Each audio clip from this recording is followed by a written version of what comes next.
Stop for a moment. Take your hand off the mouse, off the screen. Do not keep scrolling. Do not skip ahead. Before we begin, there is something crucial you need to understand. Something that will sound impossible until you actually sit with it. The fact that you are listening to this exact voice at this exact instant is mathematically impossible to attribute to chance. Think about the odds for a second. There are millions of books, millions of videos, billions of hours of content scattered across the internet. Out of all that infinite noise, on this specific day, carrying the exact mood you're carrying right now, something placed this in front of your eyes. And you clicked. Not someone else's video, this one. By the time this ends, you will understand exactly why, and you will not be able to see your own life the same way again. The algorithm, or what I prefer to call the engineering of divinity, placed this title before your eyes, and you clicked. Do you believe that's a coincidence? In metaphysics, coincidences do not exist. Only synchronicities exist. Carl Jung, the great Swiss psychologist, knew this. The ancient alchemists knew this. And somewhere deep inside, you know it too. This material has found you because you called it. Maybe not with words. Maybe you never consciously said, "I want to listen to this." But your soul has been emitting a frequency. It has been sending a signal out into the universe, asking for a change, an answer, a sign, an exit from whatever labyrinth you currently find yourself wandering through. You have been vibrating at the frequency of the search, and by the law of resonance, the universe had no choice but to send this material to you as a direct response to that request. So this is not just an audiobook. This is a divine appointment. It is a contracted encounter between your current consciousness and your future potential. If you're here, it's because you're ready. As the old Hermetic proverb says, when the ear becomes able to hear, then the lips arrive to fill it with wisdom. Your ears are ready. Your vibration opened this door. What you're about to hear is not empty theory. It is a navigational map for understanding the hidden language of reality. We're going to talk about why what happens to you happens, about why you meet the people you meet, and about how to stop being a leaf tossed by the wind and instead become the wind itself. But I warn you, once you understand that nothing is accidental, you will never be able to fall fully back asleep again. The responsibility of knowing that you have attracted all of this is enormous, but it is also the key to your freedom. If this found you, it's for a reason, and the reason is that your moment to awaken has arrived. Chapter 1: The Law of Resonance. If you want to find the secrets of the universe, think in terms of energy, frequency, and vibration. Nikola Tesla said that. You do not attract what you want, you attract what you are. An old Hermetic proverb. Let's start with the obvious, with what your rational mind is trying to whisper to you right now. This is a coincidence. It showed up in my recommendations. A friend sent it to me. I just happened to click. Let me stop you right there. In Newton's mechanical universe, the one where billiard balls collide purely out of inertia, coincidences exist. But in the quantum universe, the one you actually live in, coincidence is a mathematical impossibility. Absolutely everything that enters your field of perception has been invited by you. This material is not some external object that randomly collided with you. It is a response. It is the echo of a call you sent out. It is the materialization of a frequency you have been emitting for months, maybe years. To understand why you're listening to this right now and why your life looks exactly the way it does today, with its debts, its loves, its pain, its glories, you need to understand the mother law of metaphysics, the law of resonance. Forget spirituality for a moment. Let's talk about physics. You are not a solid object. If we placed your hand under a powerful enough microscope, we would see cells. Inside those cells, molecules. Inside those molecules, atoms. And if we looked inside the atom itself, we would find that it is 99.999% empty space. And what fills that space? Energy. Electrons spinning at breakneck speed. You are, quite literally, a package of vibrating energy. You are a standing wave. You are condensed sound. You are slowed down light. In the world of wave physics, there's a phenomenon called sympathetic resonance.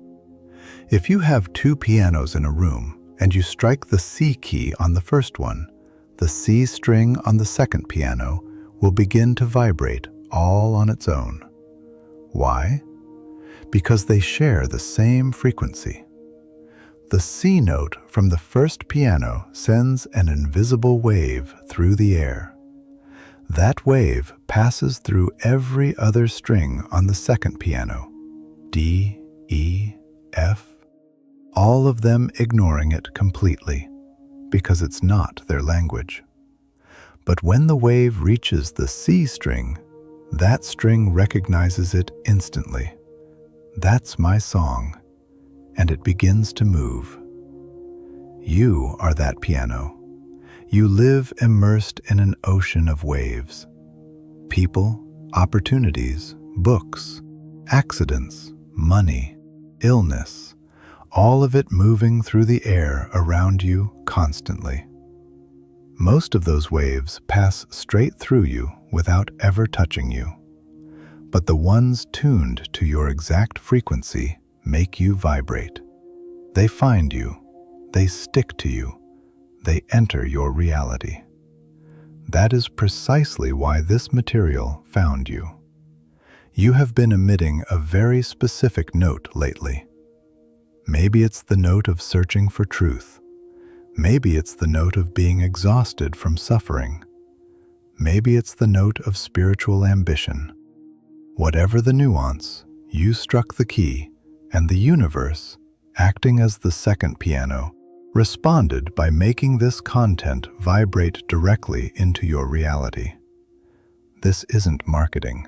This is physics.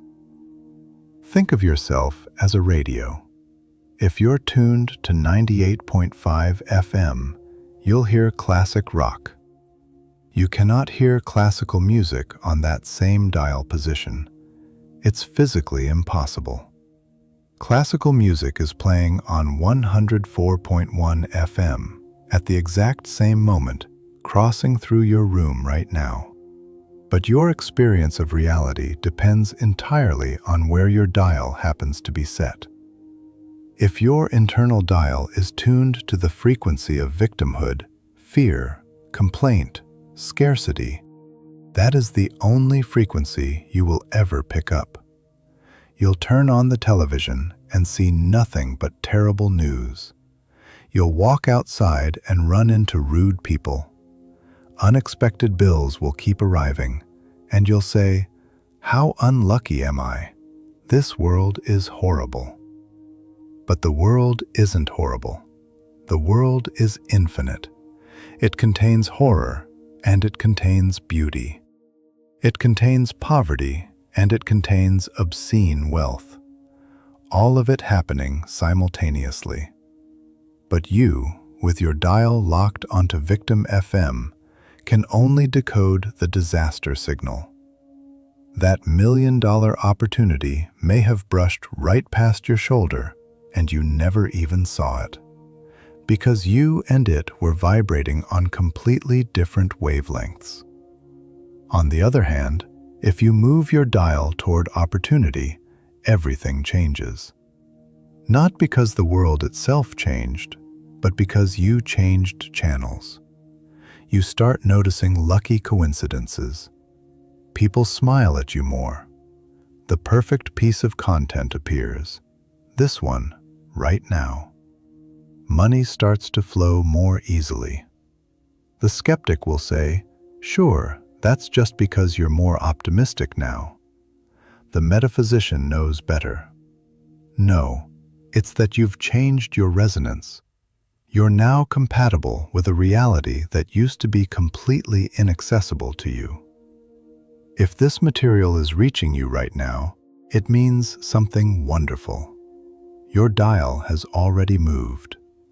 You are no longer sitting on the frequency of the sleeping zombie. If you were still parked on that low frequency, this title would have looked boring, ridiculous, or simply invisible to you. You would have scrolled right past it, hunting for a cat video or some gossip instead. But you stopped. Something in it resonated with your internal string. That means you're ready. It means your vibration has already risen enough to intersect with exactly this information. We live in an age of algorithms. YouTube, TikTok, Instagram. We all understand how they function by now. If you spend your day watching cooking videos, the algorithm learns you like cooking, and it floods your feed with recipes, chefs, kitchen gadgets. If you suddenly start watching conspiracy videos, the algorithm shifts and starts showing you UFOs and government secrets. The algorithm itself never judges. It never says cooking is good or conspiracies are bad. The algorithm is simply a blind mirror. It only ever gives you more of what you already are. The universe operates in exactly the same way. It is the great algorithm. God, or the source, or the quantum field, whatever name feels right to you, does not judge either. It doesn't say, "Poor John, let's give him money even though he feels miserable inside." No, the divine algorithm notices John is vibrating in fear of not being able to pay his rent. Perfect. Let's send him more situations that reinforce exactly that fear to confirm his current vibration. It sounds brutal, but it's actually fair. It is absolute freedom. You hold the free will to choose your frequency, and the universe carries the mechanical obligation to confirm that choice with facts. That's why this is meant completely literally. If this found you, it's for a reason. The algorithm of the universe detected a shift in your internal search history. It noticed the old answers stopped satisfying you. It noticed you started asking deeper questions. And as a direct response to your new spiritual search history, it delivered exactly this to you. You are the user. The universe is the server. This is simply the content being delivered. This is also where people tend to push back against the law of resonance. You might say, wait a minute, I didn't attract my car accident. I didn't attract my abusive partner. I wanted love and security. Are you blaming me? I am not blaming you. I am empowering you. But to truly empower you, you first have to understand the darker, hidden half of this law. You don't attract what you consciously think. That's only about 5% of the picture. You attract what you vibrate subconsciously, the other 95%. You can spend your entire day repeating positive affirmations. I am rich. I am loved. But if deep in your gut, in your solar plexus, you're carrying a tight knot of fear, unworthiness, or guilt, that knot is your real transmission. The universe doesn't listen to your words. It feels your vibration. If you carry an abandonment wound from childhood, you are constantly emitting the signal, I am someone who gets abandoned. And, by resonance, you will keep attracting partners who abandon you. Not because the universe is cruel, but because it needs to hold a mirror of your own vibration up in front of you, so you can finally see it and heal it. That toxic partner was never a random mistake. It was a precise, almost mathematical fit. It matched your wound perfectly. Understanding this hurts, because it means admitting we are, in some sense, accomplices in our own misfortunes. But it's also the best news you could possibly receive, because if you were the unconscious creator of your own disaster, that means you can become the conscious creator of your own paradise.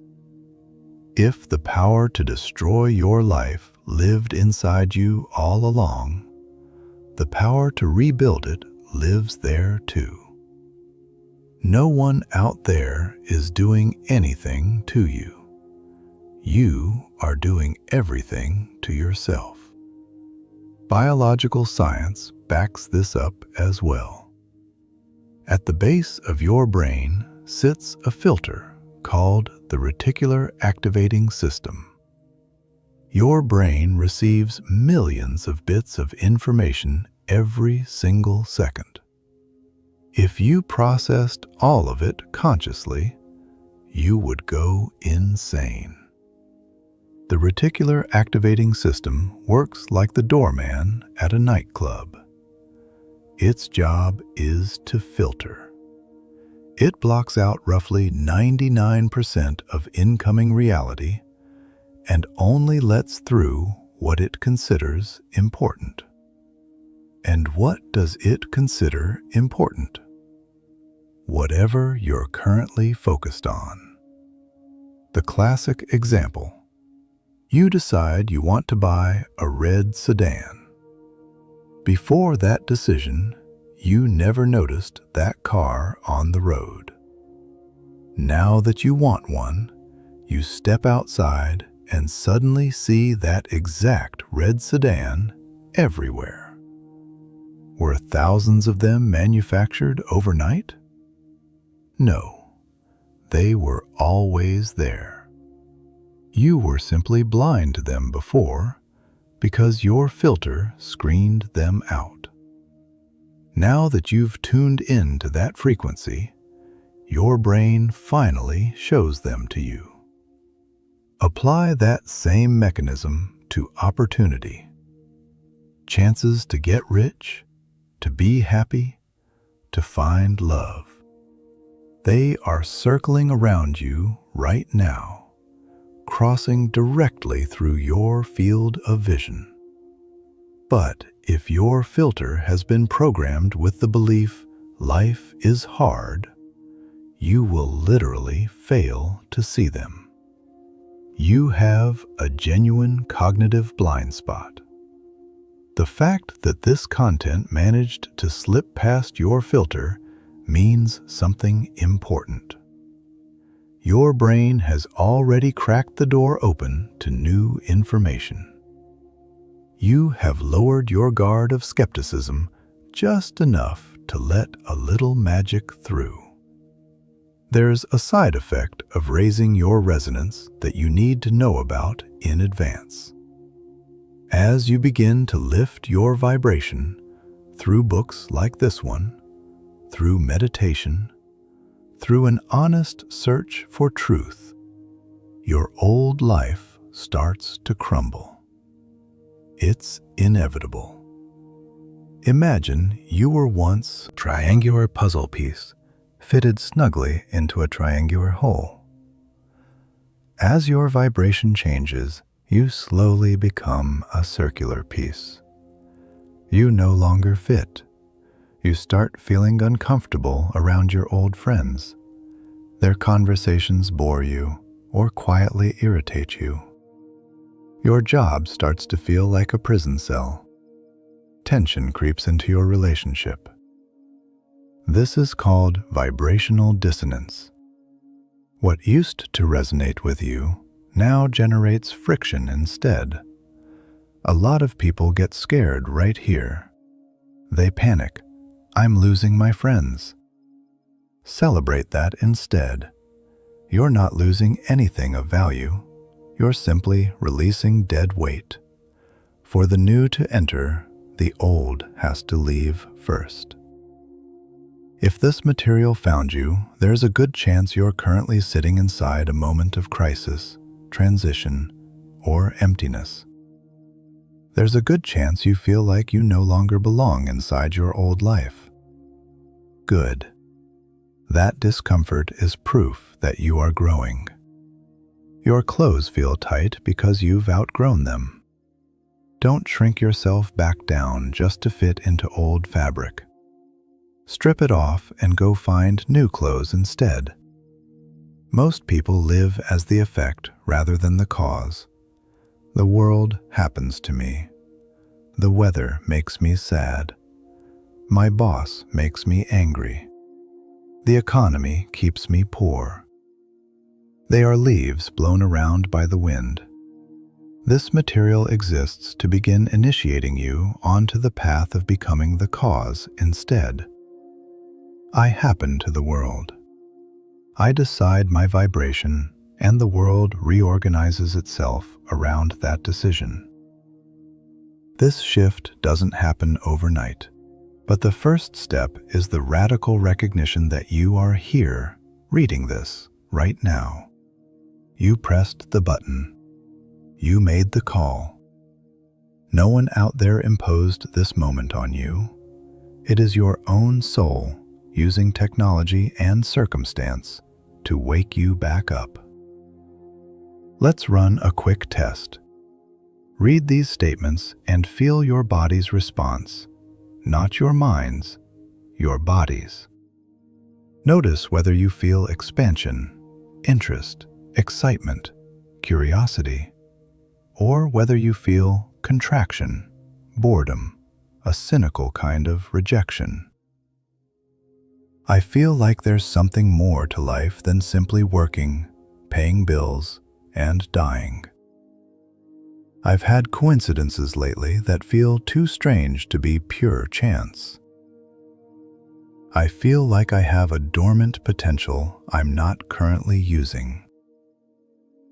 I'm tired of playing the victim, and I want to take back control. Deep down, I already know that I am the creator of my own reality. If you felt even a small internal yes, a tiny spark somewhere in your chest, then the resonance has already been confirmed. This is not material meant to be understood purely with the intellect. It is material meant to be tuned into. Don't listen only with your head, listen with your solar plexus. Let the information move through you the way water moves through soil. Sometimes you won't fully understand something on a rational level, but you'll feel an internal click anyway. That click is your own cellular structure quietly reorganizing itself to resonate with a higher truth. If you feel that click happening somewhere in your body right now, drop 11 in the comments. I am the architect of my own life, and I alone choose the frequency I broadcast into the world. Chapter 2: The Quantum Reflection. Reality is a mirror. Life shows you nothing more and nothing less than your own reflection. You are the projector. The world is only the screen. Picture this scene for a moment. You wake up, walk to the bathroom, look in the mirror, and discover your face is smeared with soot. You're horrified. You hate what you see. So, in a fit of frustration, you grab a towel and start scrubbing furiously at the mirror itself. You scrub the glass. You yell at the glass. You cry in front of the glass, begging it to make the stain disappear. Hours pass. You're exhausted. Your knuckles are practically bleeding from hitting the surface. You look again. The stain is still there. Of course it is, because the stain was never on the mirror. It's on your face. No amount of manipulating, threatening, or scrubbing the reflection will ever change the image. Not until you actually wash your own face. This metaphor probably sounds absurd to you. No one would actually do that in a real bathroom. And yet this is precisely what 99% of humanity does with their lives every single day. They try to fix their financial situation, the reflection, by working more hours, without ever touching their underlying scarcity mindset, the face. They try to fix their relationships, the reflection, by arguing harder with their partner, without ever addressing their own insecurity, the face. They try to fix the world by fighting against it directly. Welcome to the Quantum Reflection. In this chapter, we're going to dismantle the biggest illusion ever sold to you. The idea that there's an outer world existing completely independent of you. It doesn't exist. What you call reality is actually a holographic feedback system. It is a 360-degree mirror surrounding you at all times, returning to you with mathematical precision the exact image of your beliefs, your fears, and your dominant vibration. Once you truly understand this, you stop being a victim of circumstance and become the conscious architect of everything that manifests inside your field of vision.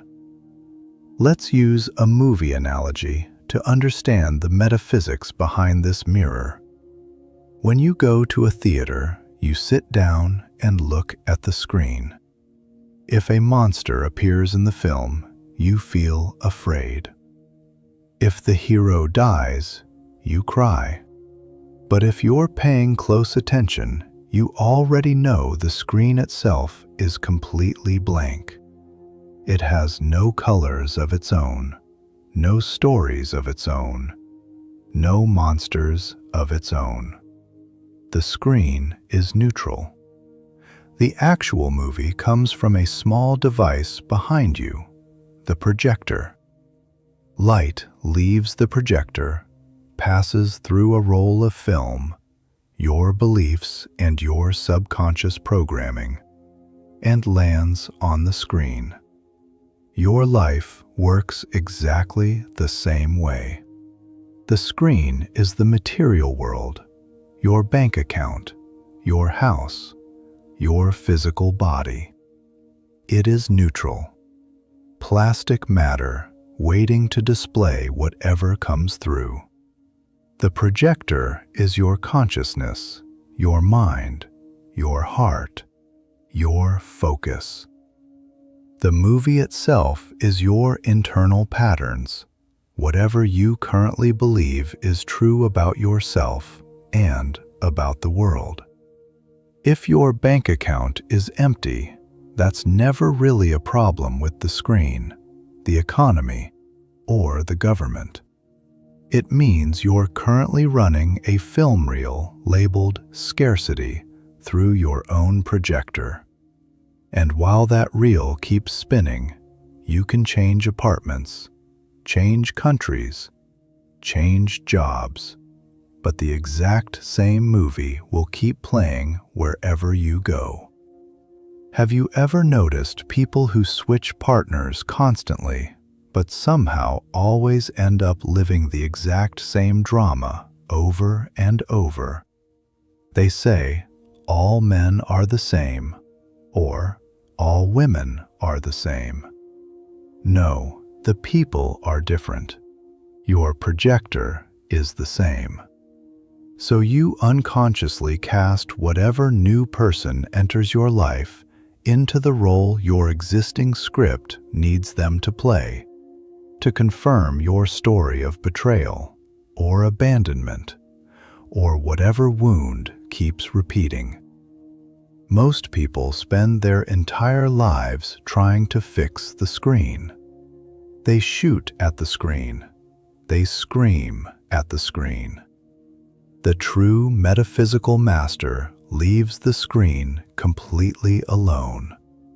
Instead, they turn around, walk into the projection booth, and change the film reel. And miraculously, the image outside changes entirely on its own.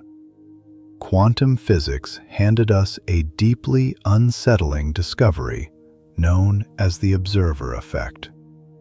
In subatomic experiments, scientists discovered that light can behave either as a particle, solid matter, or as a wave, potential energy, depending entirely on whether someone is observing it or not. The observer, in some real sense, creates reality simply by the act of looking at it. Before you judge any situation, that situation exists in a neutral state. It isn't inherently good or bad. It's just raw, unlabeled data. Imagine it starts raining. Person A, a farmer suffering through a drought, looks up at the rain and immediately projects blessing, relief, money. His experienced reality becomes pure euphoria. Person B, a bride getting married outdoors that same afternoon, looks up at that exact same rain and projects disaster, ruin. Her experienced reality becomes depression. It's the same water. It's the same neutral event. But the quantum mirror hands each of them a completely different reality, based entirely on their own internal definition of what just happened. You spend your days labeling neutral events constantly, often without even noticing you're doing it. You get fired from your job. That's a neutral fact. Contract termination. Nothing more. But if you label it, I am a failure, the mirror obediently hands you back depression. If instead you label it, "I am now free to start my own business," the mirror hands you back opportunity.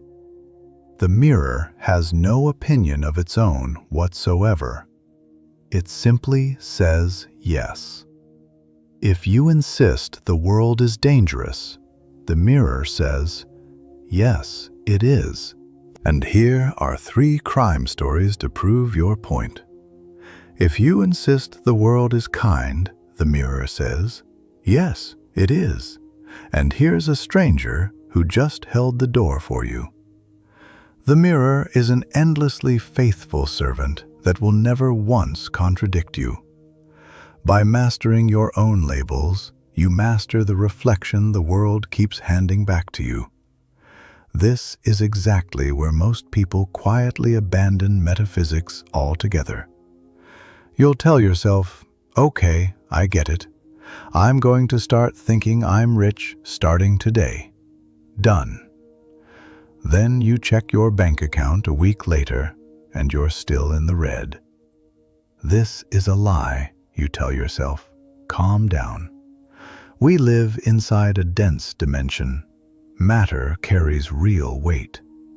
The quantum mirror, when operating inside 3-dimensional reality, has something called hysteresis, delay. Picture yourself steering a massive cargo ship. The moment you turn the rudder, the ship still takes time to physically respond, purely because of the inertia of the surrounding water.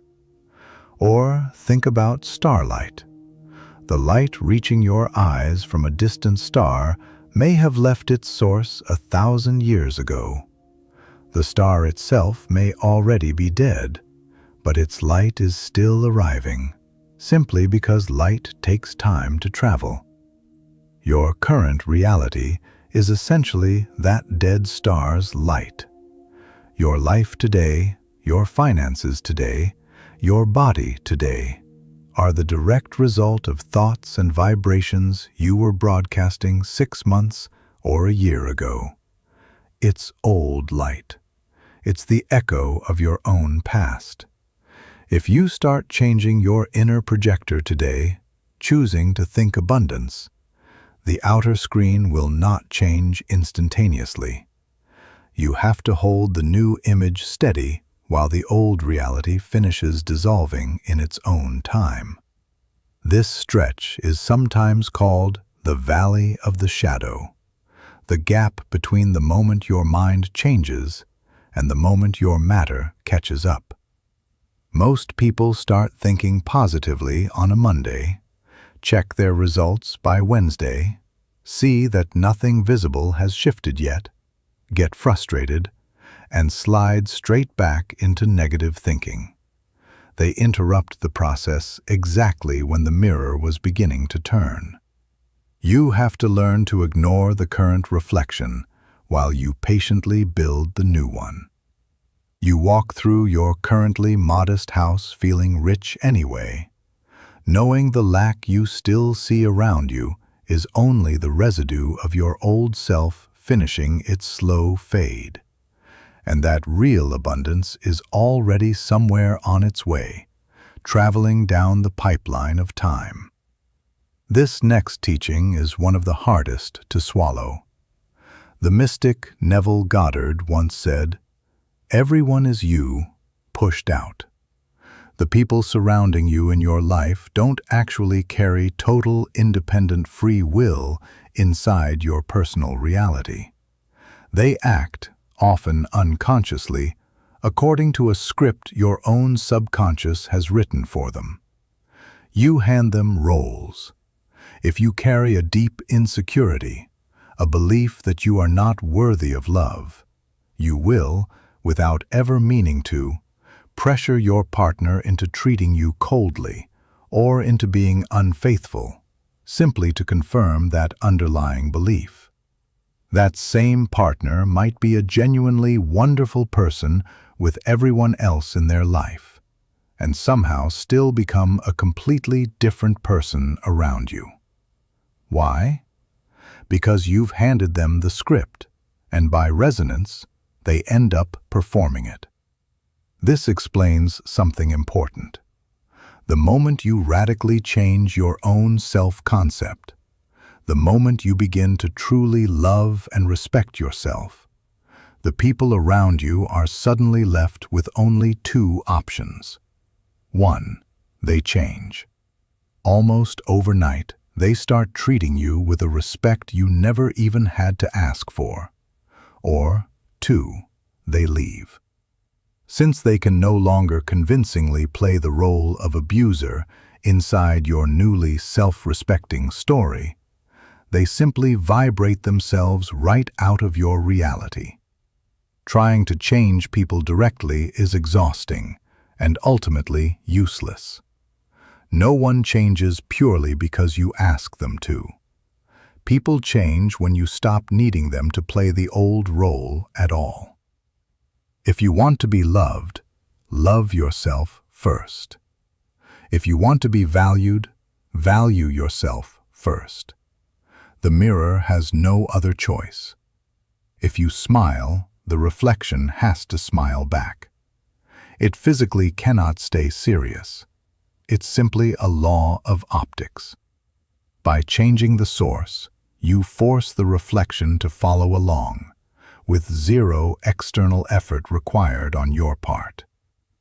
The quantum mirror also performs a very specific, often uncomfortable function, revealing your own shadow back to you. Anything that irritates you, infuriates you, or bothers you on a deep, visceral level about another person is, almost always, something living quietly inside you as well. This is called psychological projection. If arrogant people genuinely get under your skin, it's often because you've repressed your own arrogance, or because some part of you secretly wants permission to shine that brightly and hasn't dared to yet. If lazy people bother you intensely, it's often because you carry a tyrannical inner judge who refuses to let you rest, and you secretly envy their apparent freedom. The world is constantly showing you the parts of yourself you've disowned. When you point a single finger at someone else, 3 fingers are quietly pointing back at you. Every time you notice a strong emotional reaction rising up towards someone, pause. Don't look outward at them. Look inward at yourself. Ask, what part of me is resonating with this right now? Where in my own life am I exactly like this? Or where have I forbidden myself from ever being like this? The person who irritates you most is often your greatest teacher in disguise. They are showing you exactly where your own pending inner work is waiting. Thank them silently for revealing your shadow, and then go do the work on yourself. Once you genuinely heal that part within you, that person tends to stop bothering you entirely, or they simply stop showing up in your life at all. The messenger leaves once the message has finally been delivered. Let's circle back to that opening image. Trying to change the world by manipulating matter directly is the equivalent of scrubbing at the mirror itself. It's the hard way. It's the way of suffering. It looks like trying to get rich by working 16-hour days while still carrying a poverty mindset underneath. You'll end up sick and still poor. It looks like trying to be loved by desperately begging for attention. You'll end up alone and humiliated instead. The metaphysician's path is inspired action. First, you shift the frequency, the underlying state of being. You feel rich. You give thanks for what you already have. You feel genuine abundance. From that vibration, an idea naturally arrives, an inspiration. Why don't I reach out to this person? Why don't I launch that idea now? You act on the inspiration, and that action, born directly out of alignment, tends to produce massive results with surprisingly little effort. That's called flowing. The opposite is forcing. When you force, you're fighting directly against the mirror, and the mirror is hard. You will only end up breaking your own hand against it. So, how do we actually apply all of this on any ordinary Tuesday? First, the mental diet. If reality is simply what you consume and perceive, then stop feeding yourself junk. Stop watching news designed to frighten you. Stop constantly discussing your own illnesses out loud. Stop spending your time around people who complain endlessly. You are protecting your own projector. Whatever junk you feed into the projector is exactly what comes out onto the screen. Second, act as if. Fake it until you make it, in the most literal sense. The mirror genuinely cannot tell whether you're truly rich or simply performing wealth convincingly. It only reflects vibration. If you dress, walk, and speak like someone successful, the mirror begins to get confused in your favor. This person vibrates like wealth. Better send wealth to match the image. And the universe starts quietly pulling strings to validate your performance. Become the character you actually want reflected back at you. Third, ignore the how. Focus entirely on the what. Your only real job is defining what you want to see appear in the mirror. I want to see myself healthy. The mirror itself, the universe, handles the how. A new doctor, a helpful book, an unexpected, spontaneous healing. The moment you try to micromanage the how yourself, you actually start interfering with the mechanism. Define the end result clearly. Feel that end result fully. Then, let the mirror organize the actual means of getting you there. Many people also use the mirror to quietly torture themselves, constantly glancing backward. If only I hadn't done that. If only I'd studied something else.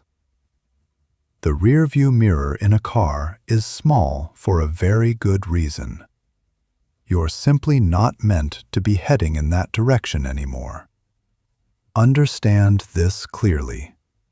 The version of you who made those past mistakes was operating at whatever level of consciousness they had at the time. It was an entirely different movie. You cannot fairly judge your old film reel using your brand new projector. Guilt, in particular, is a terrible vibration to carry, because guilt actively seeks punishment. If you feel persistently guilty, the quantum mirror essentially responds, "Oh, you're asking for punishment? Here's a fine, a stubbed toe, a small loss, just to confirm it."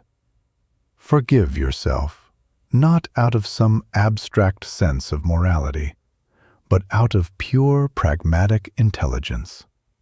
Forgiving yourself is simply cleaning the projector lens, so tomorrow's film doesn't end up stained by yesterday's residue. By releasing the past entirely, you free up the energy required to project a genuinely brilliant future. instead of staying anchored to the regrets of a version of yourself that no longer even exists. From today forward, try playing with the mirror a little. Run small experiments. Wake up tomorrow morning and decide, today I am going to project kindness. I'm going to walk through my day imagining that everyone around me genuinely wants to help me. Step outside carrying that quiet certainty. Hold an internal smile and simply observe. Notice how traffic seems to flow a little smoother. Notice if a waiter offers you a free coffee. Notice if a stranger holds a door open for you a beat longer than usual. These are small glitches in the matrix, quiet confirmations that the remote control genuinely works. Once you've verified it works on small things, coffees, traffic lights, passing smiles, dare to try it on the bigger things too. Money, health, love. The underlying mechanism never changes. Only your own resistance to believing it's possible does. To the mirror, reflecting back a single coin is exactly as easy as reflecting back an entire castle. The required effort is identical, 0. By consistently applying these principles, you slowly become a master of your own reflection and a sovereign creator of your own life. Chapter 3: The Language of the Universe, Synchronicities and Signs. The universe never stops speaking to us, but it doesn't use words. It speaks through the language of events, of numbers, of chance encounters, and of symbols. The truly illiterate person of the 21st century won't be someone who can't read or write. It will be someone who can't interpret the signs life keeps placing along their path. You're thinking about an old friend you haven't spoken to in years. Suddenly, your phone rings. It's them. You're hesitating over whether to accept a new job offer. You step outside and see a massive truck driving past with that exact company's logo on it. You turn on the radio, and the song playing says, "Go for it." You glance at the clock, and it reads 11:11. Are you losing your mind? Is this some kind of conspiracy? Or is the fabric of reality far more intelligent and far more communicative than you were ever taught to believe? Welcome to the language of the universe. Most people walk through life as if they're stumbling through a dark, silent room, bumping into furniture they never saw coming. The metaphysician already knows the lights are on. The universe isn't some mute, distant entity sitting somewhere far away. It is a living, conscious, conversational system. The real problem is that you keep expecting it to speak your native language.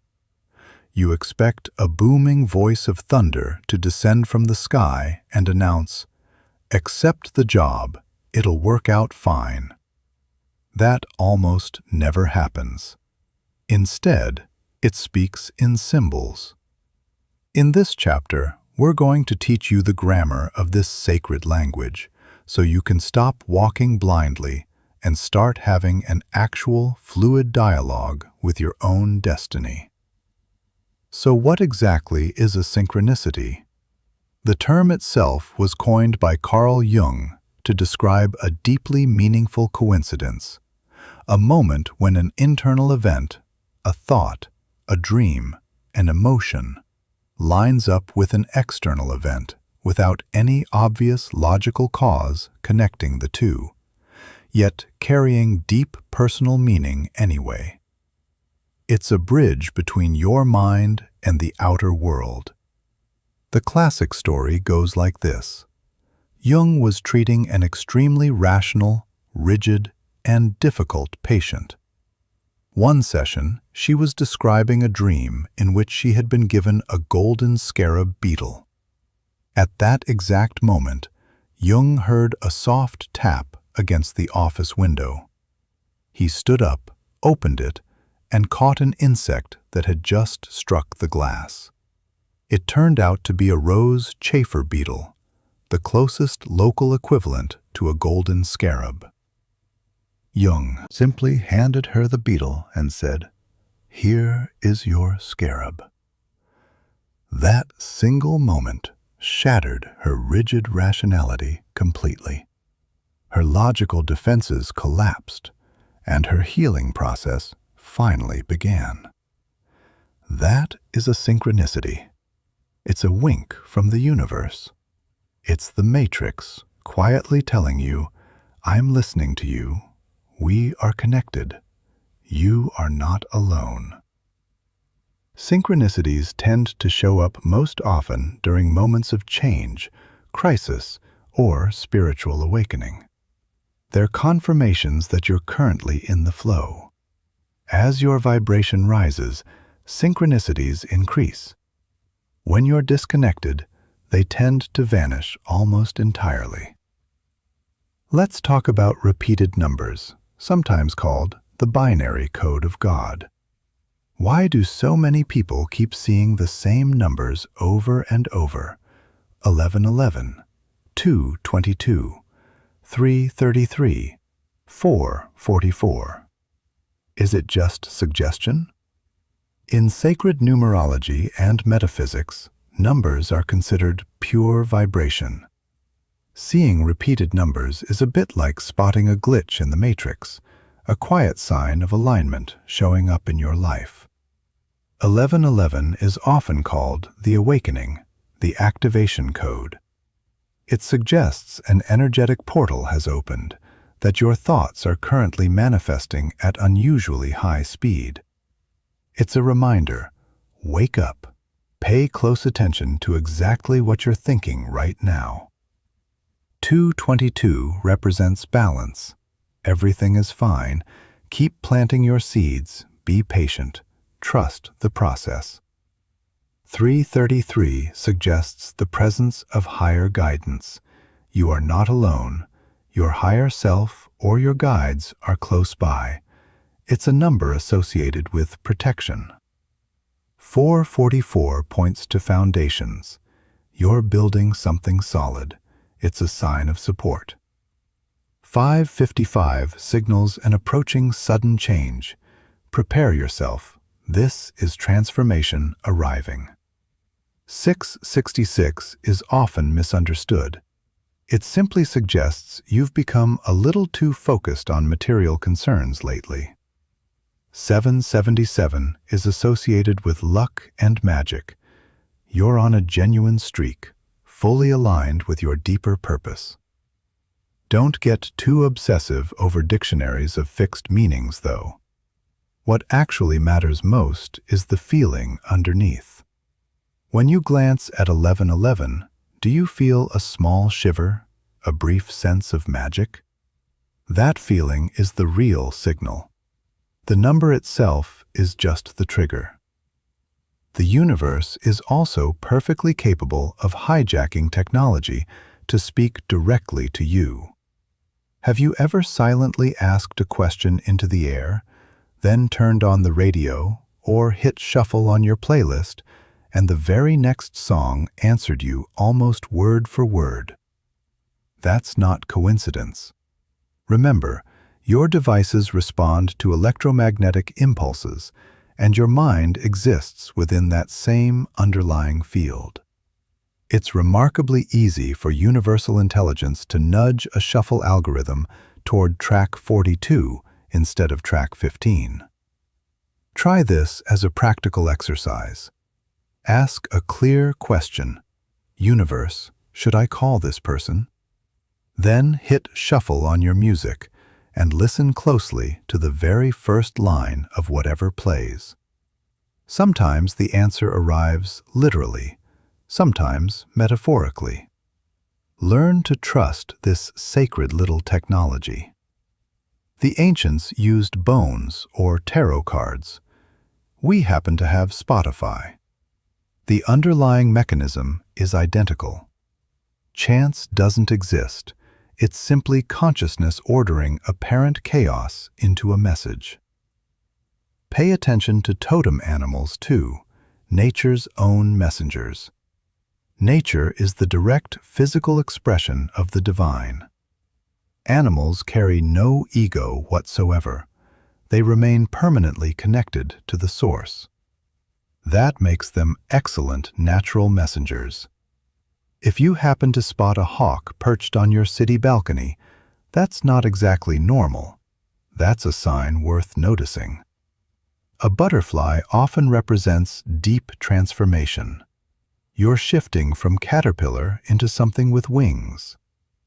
A snake often represents healing, a kind of rebirth, nothing to fear. A spider often represents creativity. You're quietly weaving your own destiny, patience required. Birds in general, ravens, hawks, often carry messages from the spiritual realm, a call toward higher vision, looking at your situation from above. If a stray dog or cat approaches you insistently out of nowhere, it's often bringing you love or protection. When that happens, don't brush it aside. Ask yourself, what exactly was I thinking the moment that animal appeared? Sometimes the universe borrows people as temporary messengers entirely. You're sitting on a bus, quietly worried about money. Two strangers behind you start chatting, and one of them says, clearly, out loud, "Don't worry, the money always shows up eventually." They're talking to their friend, but really, they're talking to you. You feel the impact land somewhere inside your chest. That's a sign. The universe is remarkably efficient. It won't bother sending down a winged angel if it can simply use a stranger on a street corner or a woman standing in front of you in a supermarket line to deliver the exact phrase you needed to hear. Keep your ears genuinely open. When you're in receiver mode, almost anyone around you can become a potential oracle for your path. The same applies to fragments of overheard conversations, billboards, even random graffiti scrawled on a wall. If a phrase suddenly jumps out at you, visually or audibly, and it resonates emotionally, take note. It's meant for you. Your body, meanwhile, doesn't lie. It's the most sensitive antenna you possess, and it receives signals before your brain ever consciously catches up. Something often called somatic intuition. Contraction usually signals danger. Don't go that way, even if the idea seemed appealing on paper. You're facing a decision, and you feel a tight knot forming in your stomach, your shoulders pulling inward. That's a clear no. Expansion signals the opposite, a feeling of lightness, warmth spreading through your chest, a pleasant kind of excited tingling. That's a green light. Go ahead. Sometimes the universe will physically stop you in your tracks.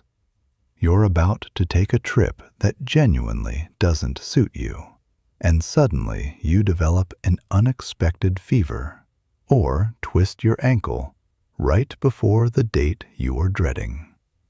Your ego complains, "Damn it, what terrible luck." Your spirit, if you listen closely, says, "Thank you for stopping me. You just saved me from something you couldn't yet see coming." How do you tell a genuine signal apart from from your own obsessive wishful thinking. The golden rule here is the rule of 3. The first occurrence is just an event. The second is a coincidence. The third is officially a sign. If a complete stranger recommends the exact same book you'd already heard mentioned twice that same week from completely unrelated sources, pay close attention. That's a cosmic order repeating itself, not background noise. Ignoring it tends to lead straight to regret later. The familiar feeling of, "I knew I should have done that." Yes, you did know. You were told 3 separate times. You don't have to wait passively for signs either. You're allowed to actively ask for one, as long as you ask correctly. Don't ask out of pure desperation. That kind of energy generates static. Ask instead from a place of curiosity and playfulness. Try the purple elephant exercise. Close your eyes and ask clearly, "Universe, show me a clear sign within the next 48 hours that you're hearing me. Show me something specific, a purple elephant, a blue butterfly, anything distinctive." Then let it go completely. Don't go hunting for it obsessively. You'll see it, often somewhere unexpected. A child's t-shirt, a passing advertisement, a small sticker on a stranger's laptop. When you spot it, you'll feel a small jolt of recognition. That jolt is your own neural reconnection happening in real time. Once you've received that small confirmation, you're free to ask for bigger things too. Universe, if this particular job is meant for me, let them call before Friday. If not, I'll release it completely. Setting clear conditions like that tends to work beautifully. The universe genuinely loves clarity. A quick word of caution here, though. Don't slide into paranoia. There's a thin line between magical awareness and anxious overthinking. Not everything is automatically a sign. Sometimes a passing cloud really is just a passing cloud. If you start obsessing over every single plate, cloud, or offhand comment a waiter makes, you'll eventually paralyze yourself completely, unable to leave your own house because you spotted one gray cloud overhead. That's fear wearing a spiritual costume. The real difference is simple. A genuine sign arrives with peace and clarity. It feels light, almost like a quiet aha moment. Paranoia arrives heavy, anxious, urgent, and confusing. If you find yourself forcing the meaning, well, I guess that bird kind of looked like an eagle, so maybe, that's usually not a real sign. Authentic signs simply hit you. They're obvious. They never require detailed forensic analysis. If you're doubting it, it probably isn't one. The real thing tends to be unmistakable. The universe also rarely hands you the entire map at once. You'd love to see the whole road from point A all the way to point Z, but that's simply not how this works. It operates more like a GPS navigating through thick fog. You can only see roughly the next 10 meters ahead of you. It gives you breadcrumbs instead, one step at a time. It gives you a sign for step 1. Call this particular person. You call them. Only then does the sign for step 2 appear. They invite you to a gathering. You go. Step 3. You meet someone new there. Step 4. That new person offers you the opportunity of a lifetime. If you'd been shown step 4 right from the very beginning, you wouldn't have understood any of it yet. Your only real job is to trust whatever breadcrumb is currently sitting right in front of you. Follow whatever genuinely excites you today, and trust that this small signal will quietly lead you toward the next one, and the next, until you finally arrive exactly where you're meant to be. This is sometimes called living inside the miracle zone. Sometimes we ask for signs purely to confirm whatever our ego already wants to hear. You want to go crawling back to a toxic ex. You ask for a sign. Nothing happens. Pure silence. Or you keep encountering obvious warning signs, but your ego quietly rewrites the story anyway. Well, I didn't see a literal danger sign, so I guess everything's actually fine. Don't lie to yourself here. Silence is also a perfectly valid answer. If you ask and genuinely nothing happens, the answer is simply not yet. Or it's not something you need to know right now. And if you keep running into constant obstacles, doors that simply won't open, emails that keep bouncing back, that's essentially a giant flashing neon sign reading no. We call this divine redirection, and it's actively protecting you. An obstacle isn't always something blocking your path to your destination. Sometimes it's something quietly stopping you from walking straight off a cliff you couldn't yet see. Learn to appreciate a closed door exactly as much as you'd appreciate an open one. If you found something in this chapter landing somewhere deep inside you, comment 444 below. I trust the signs the universe keeps placing along my path, and I am building my life on a foundation that cannot be shaken. Chapter 4. The Invisible Plot, the Red Thread of Fate. An invisible red thread connects everyone who is destined to meet, regardless of time, place, or circumstance. The thread may stretch thin or tangle along the way, but it will never fully break. So says an old Eastern legend. Look around you for a moment. You see the bus driver. You see your boss. You see your partner. You see that one stranger who happened to cross your path today. Your physical eyes insist that you're all separate islands, independent bodies drifting randomly through space. Your physical eyes are lying to you.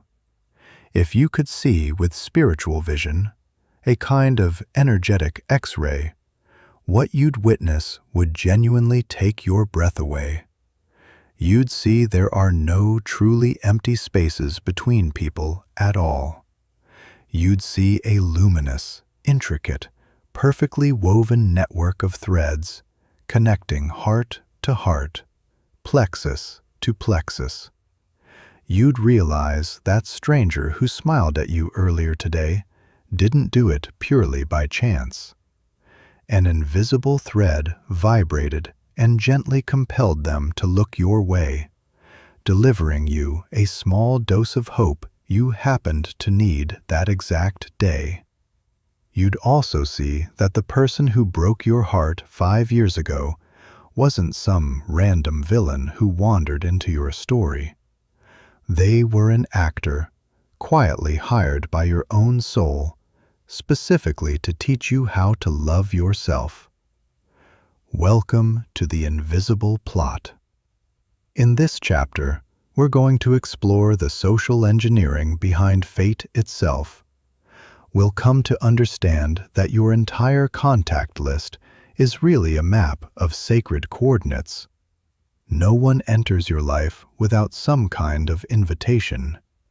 No one leaves without first delivering their intended message.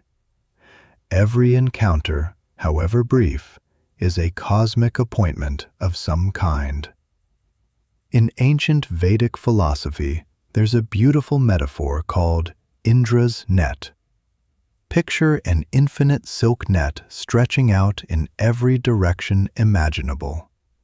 At every single intersection of its threads sits a brilliant, glowing pearl. Each pearl reflects the light of every other pearl across the entire net. Touch a single pearl, and all the others vibrate in response, instantly. You are one of those pearls. You're not some isolated entity fighting against the world alone.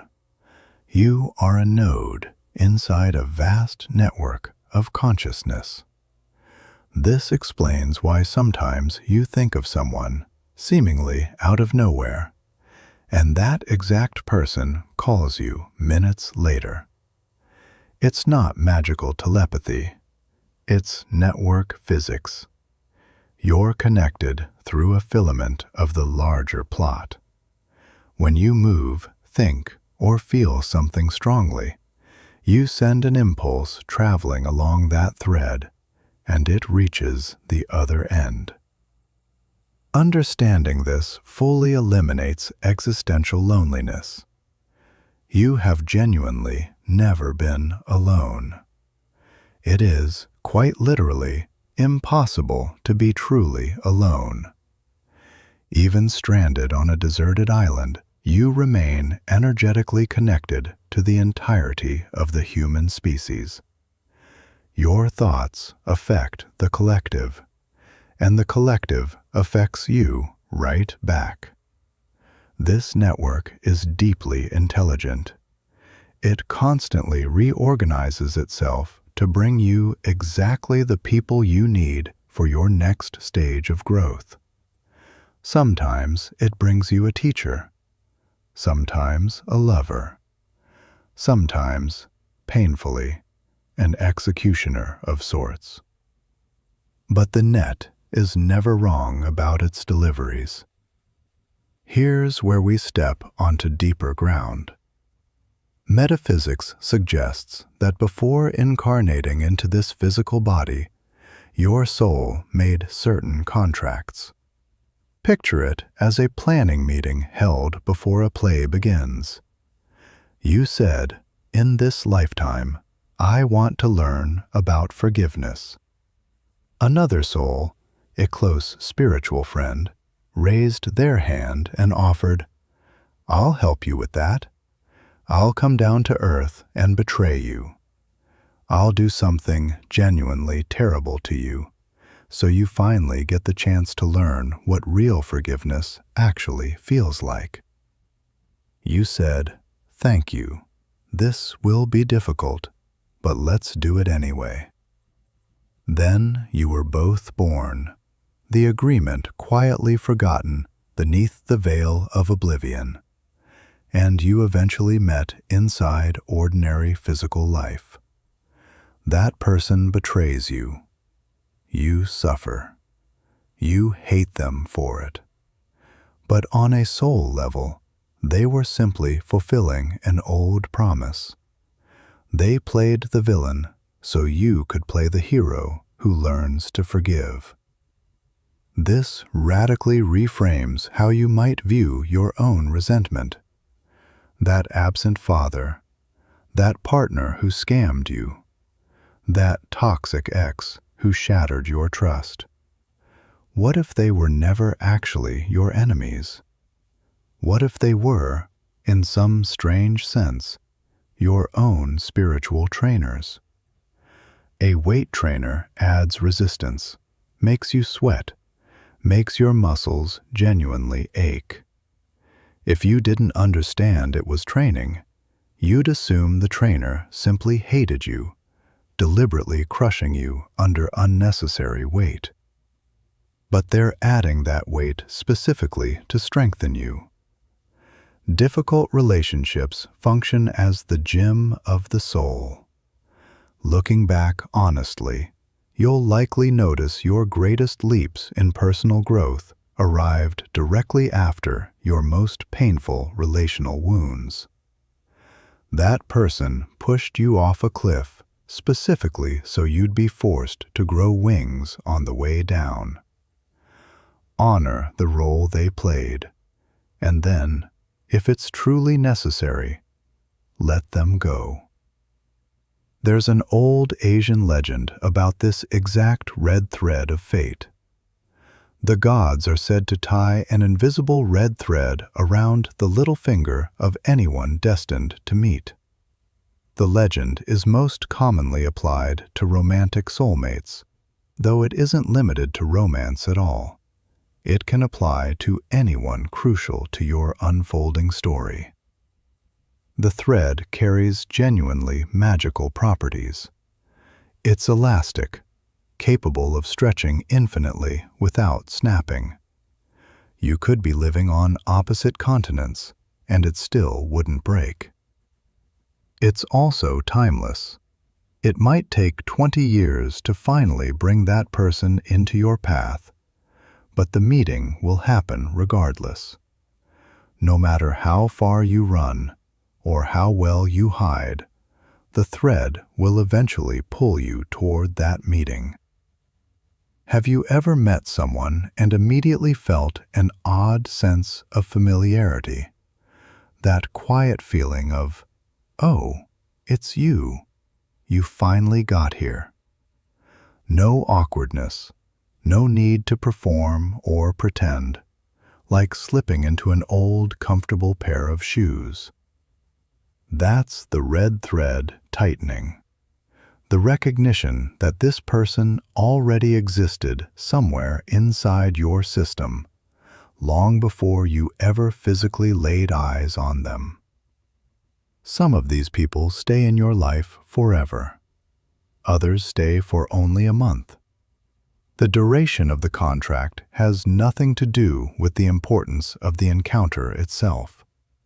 Sometimes someone enters your life purely to deliver a single sentence that completely shifts your direction, and then they disappear. That brief encounter was tied by the exact same red thread as a 50-year marriage. Sometimes this invisible plot starts to feel uncomfortably repetitive, almost like a scratched record stuck on the same groove.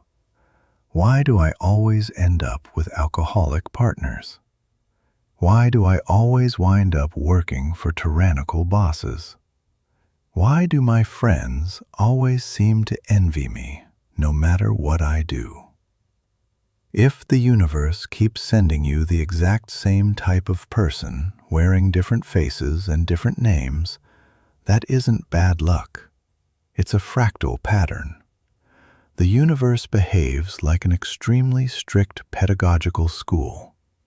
If you fail to learn a particular lesson the first time, geometry, for instance, they simply make you repeat the entire course. They swap out the teacher, swap out the classroom, but the underlying syllabus stays exactly the same. If you never learn to set healthy boundaries with your father, the universe might send you a boss who mistreats you in a strikingly similar way. If you don't learn the lesson there either, it sends you a partner who repeats the same dynamic, with the intensity slowly escalating until you finally say, enough. The exact moment you learn the lesson, set the boundary, recognize your own worth, release the unhealthy dependence, the pattern breaks. The invisible plot reorganizes itself immediately. That particular type of person simply stops appearing in your life because they no longer serve any function within it. The contract has formally expired. If you're currently living through a painful, repetitive pattern, don't waste your energy blaming the individual people involved. They're really just actors playing assigned parts. Ask yourself instead, what exactly am I still refusing to learn here? What is it that keeps forcing the universe to send me this same severe teacher over and over again? There's a sociological theory suggesting that any person on the planet is connected to any other person through no more than 5 intermediaries, 6 total connections. You are 6 people away from the president, from a famous rock star, or, quite possibly, from your own soulmate currently living somewhere in Japan. The invisible plot uses exactly these kinds of nodes to move resources around. Imagine making a wish. I want to dedicate myself to painting, while you currently work at a bank and don't know a single person in the art world. The universe quietly activates its network.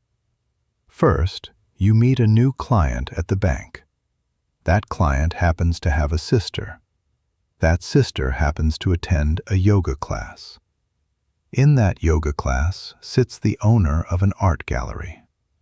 The universe has to maneuver several pieces into place just so you eventually end up talking to that original client, who invites you to a party, where you meet the sister, who eventually connects you to the gallery owner.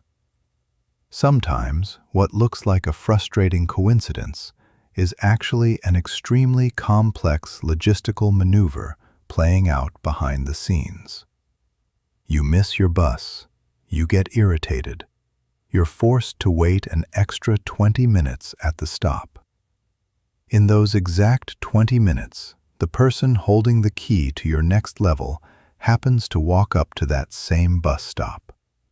If you'd caught your original bus on time, you would have never crossed paths with them at all.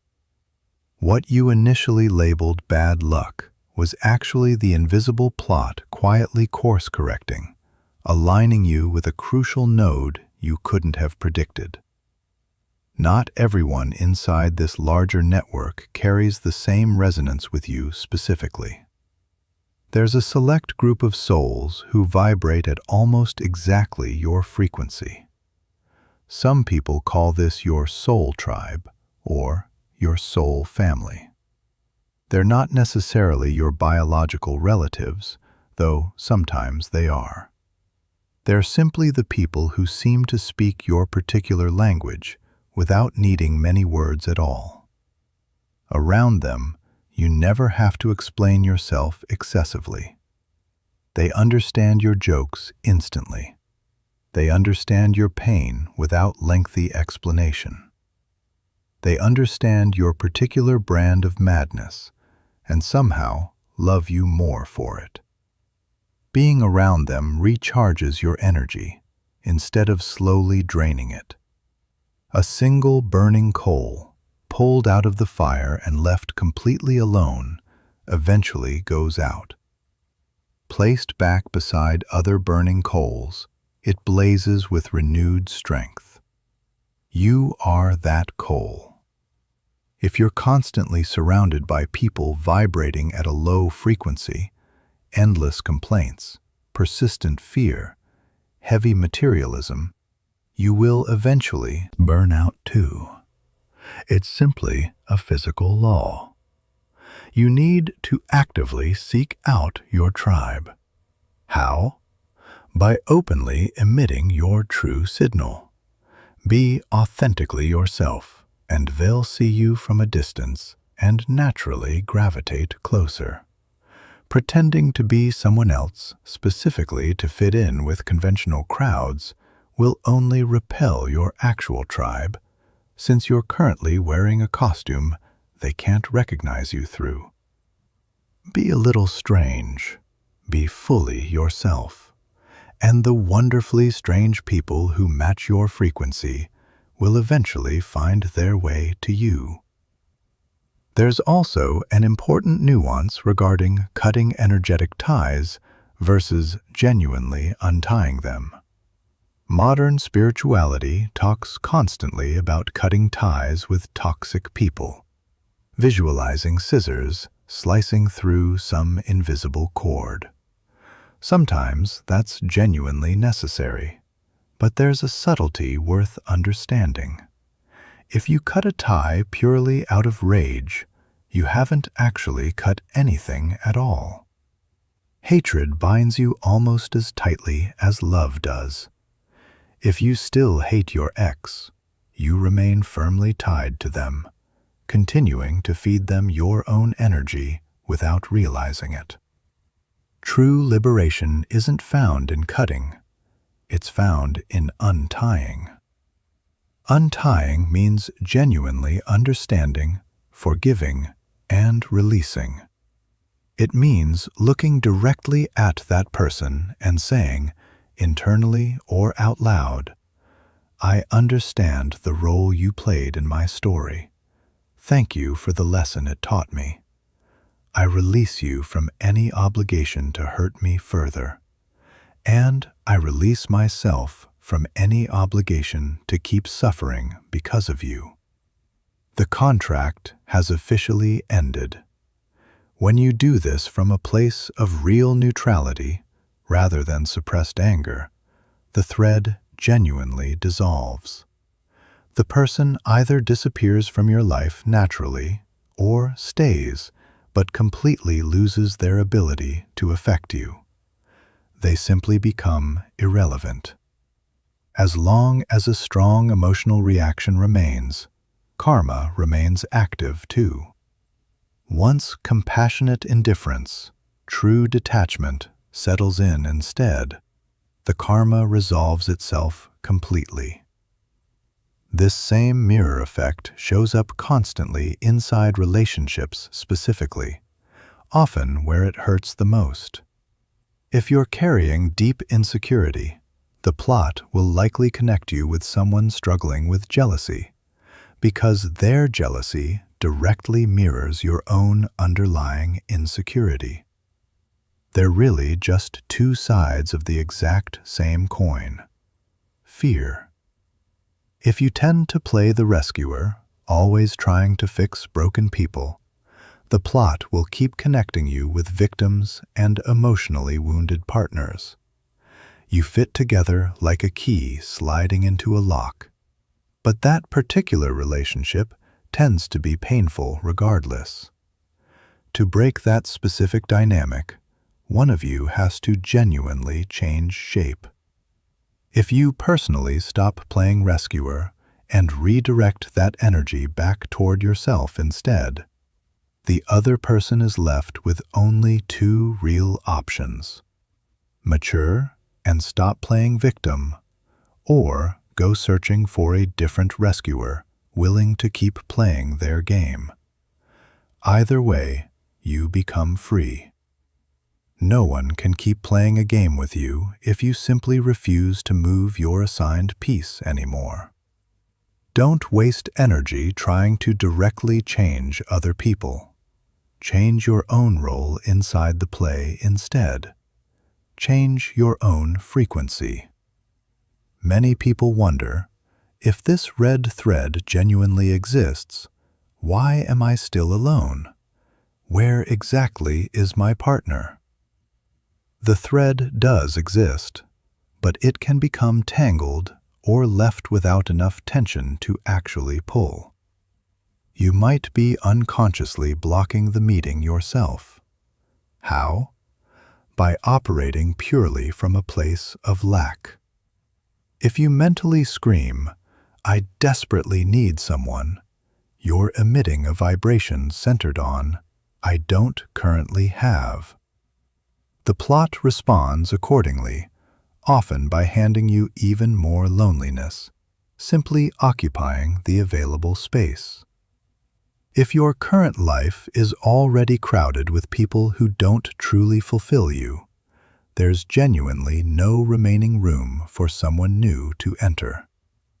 The universe abhors a vacuum, but it also can't pour fresh wine into a glass still full of dirty water.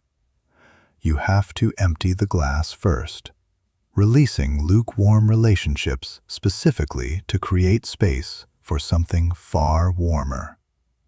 We often try to attract a king or a queen while unconsciously behaving like a beggar. The law of resonance remains clear here. Like genuinely attracts like.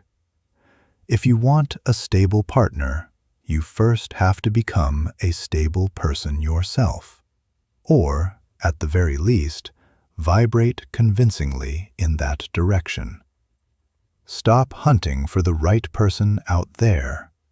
Become the right person instead, and the thread will tighten automatically, pulling your destined counterpart toward you across whatever time and space currently separates you. Chapter 5. The Self-Fulfilling Prophecy, the Power of the Decree. In the beginning was the Word, and the Word was with God, and the Word was God. Nothing that has ever been made was made without it. That ancient line opens an entire world view. There's also an old Aramaic phrase, abracadabra, which literally translates to, I create as I speak. Did you know that every single time you open your mouth, you're casting a kind of spell into your own life? You're probably laughing right now. You assume words are just air, sounds we use to describe what we see, or to order a coffee. You're wrong about that. Words don't merely describe reality. Words generate reality. They function as containers of energy, programming code that gets inserted directly into the matrix of your life. Most human beings walk around as completely unconscious black magicians. They spend their entire day quietly cursing themselves. I'm such a mess. I'm always broke. I always get sick every winter. Nobody loves me. And then, when reality faithfully obeys those repeated orders and delivers disaster, ruin, illness, loneliness, right on schedule, they say, see, I was right all along. No, you weren't right. You issued a prophecy, and then you personally fulfilled it. In this chapter, we're going to audit your language. We're going to discover that your mouth functions as the rudder steering your entire ship.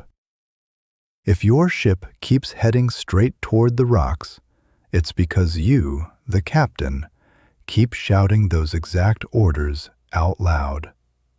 It's time to learn the language of conscious creation. It's time to stop talking about your problems and start talking directly to them instead. Before diving into anything mystical, let's look briefly at actual science. There's a field of study called cymatics. If you scatter sand across a metal plate and vibrate that plate using sound, the sand spontaneously organizes itself into perfect, intricate geometric patterns. Change the sound's frequency, and the sand pattern shifts instantly. Sound physically moves matter. Sound organizes form. Your own body happens to be roughly 70% water, and water is remarkably programmable through vibration. Researcher Masaru Emoto famously demonstrated that when you speak a particular word, that vibration travels through your body's water content and out into the surrounding air. Say hate, and your body's molecular structure reacts with visible chaos. say love or gratitude instead, and that same structure harmonizes into clean, symmetrical patterns. But this effect extends well beyond your physical body. Your spoken words are waves that leave you entirely and travel directly into the invisible plot we discussed earlier. They function as instructions. The universe behaves like an enormous quantum soup of pure possibility, patiently waiting for a clear order to collapse into a defined fact. Your word is that order. The two most powerful words in any human language are simply I am or I exist. Why these specific words? Because I am functions as an invocation of identity itself. It carries the literal name of the divine. I am that I am. The moment you say, I am, you're attaching a label of divinity to whatever comes immediately after it. You're fusing your own essence with that declaration. The universe treats everything you say right after I am as an absolute, literal command. Say, I am clumsy, and the universe responds, heard, granted. Let his keys slip from his fingers. Let him trip. Let that important file mysteriously disappear. Clumsiness has officially been decreed. Say, I am poor, and the universe responds, understood. Let's go ahead and block that promising business opportunity. Say, I am tired, and you're actively decreeing fatigue. Your own cells obediently lower their available energy in response. Pay attention to how casually most people talk. I'm fed up. I'm hopeless with relationships. I'm getting old. They're using the name of God carelessly, using genuine creative power to quietly demolish their own inner temple. From this point forward, consider it forbidden to use I am in a negative direction. Even when something feels objectively true in the present moment, if you're currently sick, don't say, I am sick. Say instead, I am moving through a healing process. Disconnect your sense of identity from the temporary symptom. Reserve. I am exclusively for whatever you actually want to become. I am healthy. I am abundant. I am magnetic. Even if it initially feels a little ridiculous to say out loud, you're actively reprogramming the matrix underneath your own life.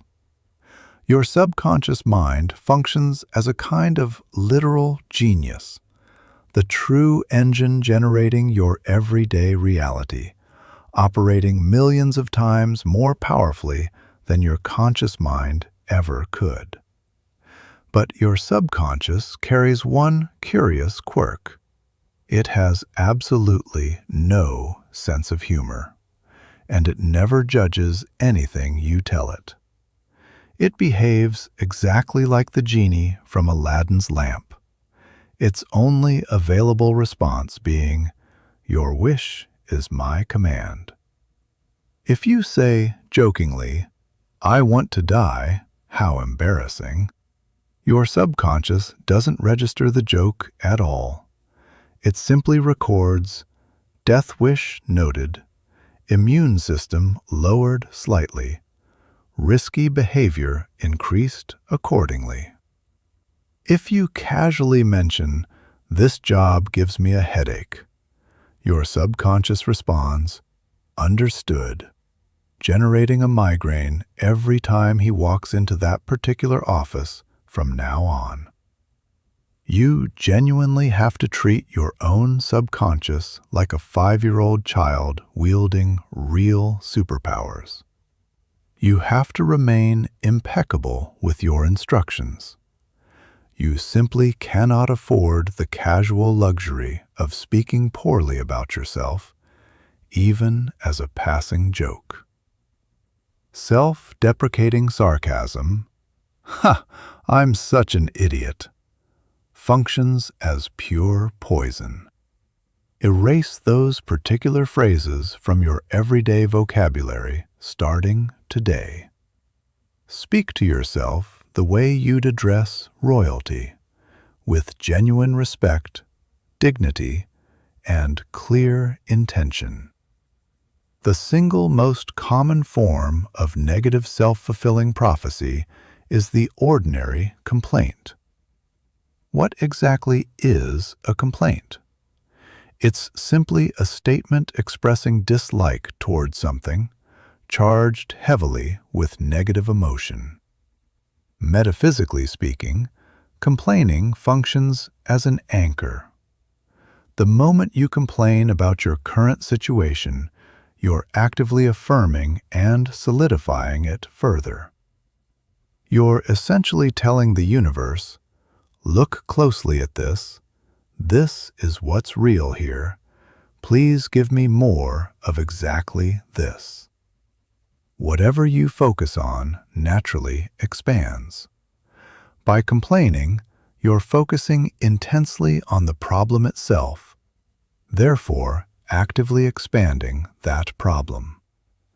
Some people become genuinely addicted to complaining, gathering in groups specifically to complain about politics, the weather, or difficult bosses. In that moment, they're essentially functioning as unconscious covens of collective black magic, using their combined energy to perpetuate exactly the situations they claim to despise. If you want to meaningfully change your life, try a complaint fast. Spend 7 full days without voicing a single verbal complaint. If something genuinely hurts, take medicine for it, but resist the urge to announce it to 10 different people. If the weather turns unpleasant, grab an umbrella, but skip the running commentary about how disgusting the rain is. Manage this consistently, and you'll start witnessing small miracles. Energy that previously leaked out through the wound of constant complaining begins accumulating instead, and starts quietly manifesting solutions in its place. It isn't only what you say out loud that matters either. What you whisper silently to yourself carries equal weight. You have a constant internal roommate who genuinely never stops talking. That ongoing internal dialogue functions as a continuous prayer of sorts. If you're smiling warmly at someone while internally thinking, "I don't actually trust this person," the universe hears that internal thought, not your outward smile. Thought functions as the electrical signal. Emotion functions as the magnetic signal that actually sends it somewhere. Your internal dialogue is usually little more than an old recording inherited from your parents or from society at large. You're not good enough. You're going to mess this up. Who do you think you are? You have to consciously interrupt that recording. You have to become genuinely strict with your own negative thoughts. The moment you notice an internal voice insisting, "You'll never be able to afford this," shout back internally, "Cancelled," and immediately replace it with, "Money flows toward me in unexpected ways. I am prosperity itself." At first, this feels genuinely exhausting. You have to stay vigilant like a security guard watching every entrance. But over time, your internal roommate learns the new pattern. You change the recording, and once your internal dialogue finally becomes your ally instead of your enemy, you become remarkably hard to stop. Here's where we hit the main point of resistance for most people. You might say, but if I say I'm rich while my account shows 0, I feel like a complete liar. It feels ridiculous. That reaction is entirely normal. Your rational mind is comparing the decree against current reality, noticing the obvious discrepancy, and labeling that gap a lie. The metaphysician simply calls it prophecy instead. Picture an architect standing in front of an empty lot, currently full of scattered trash, calmly announcing, "There will be a 20-story building standing right here." Are they lying? In the immediate physical present, technically, yes, there's no building there yet. But inside their own mind, that building already exists as a completed reality. And because they continue holding on to that vision with total conviction, the building eventually does come to exist. You are the architect of your own life. Your spoken decrees aren't weather reports describing current conditions. They're forecasts describing the future weather you're actively in the process of creating. You have to grow genuinely comfortable holding that temporary lie. Speak as though you're already the person who achieved exactly what you want. How does someone wealthy actually talk? Do they complain endlessly about coffee prices? Rarely. How does someone who feels deeply loved talk? Do they speak from a place of jealousy and fear? No, they speak from quiet security instead. Adopt the language of your future self. At first, it feels like performance. Eventually, it becomes habit.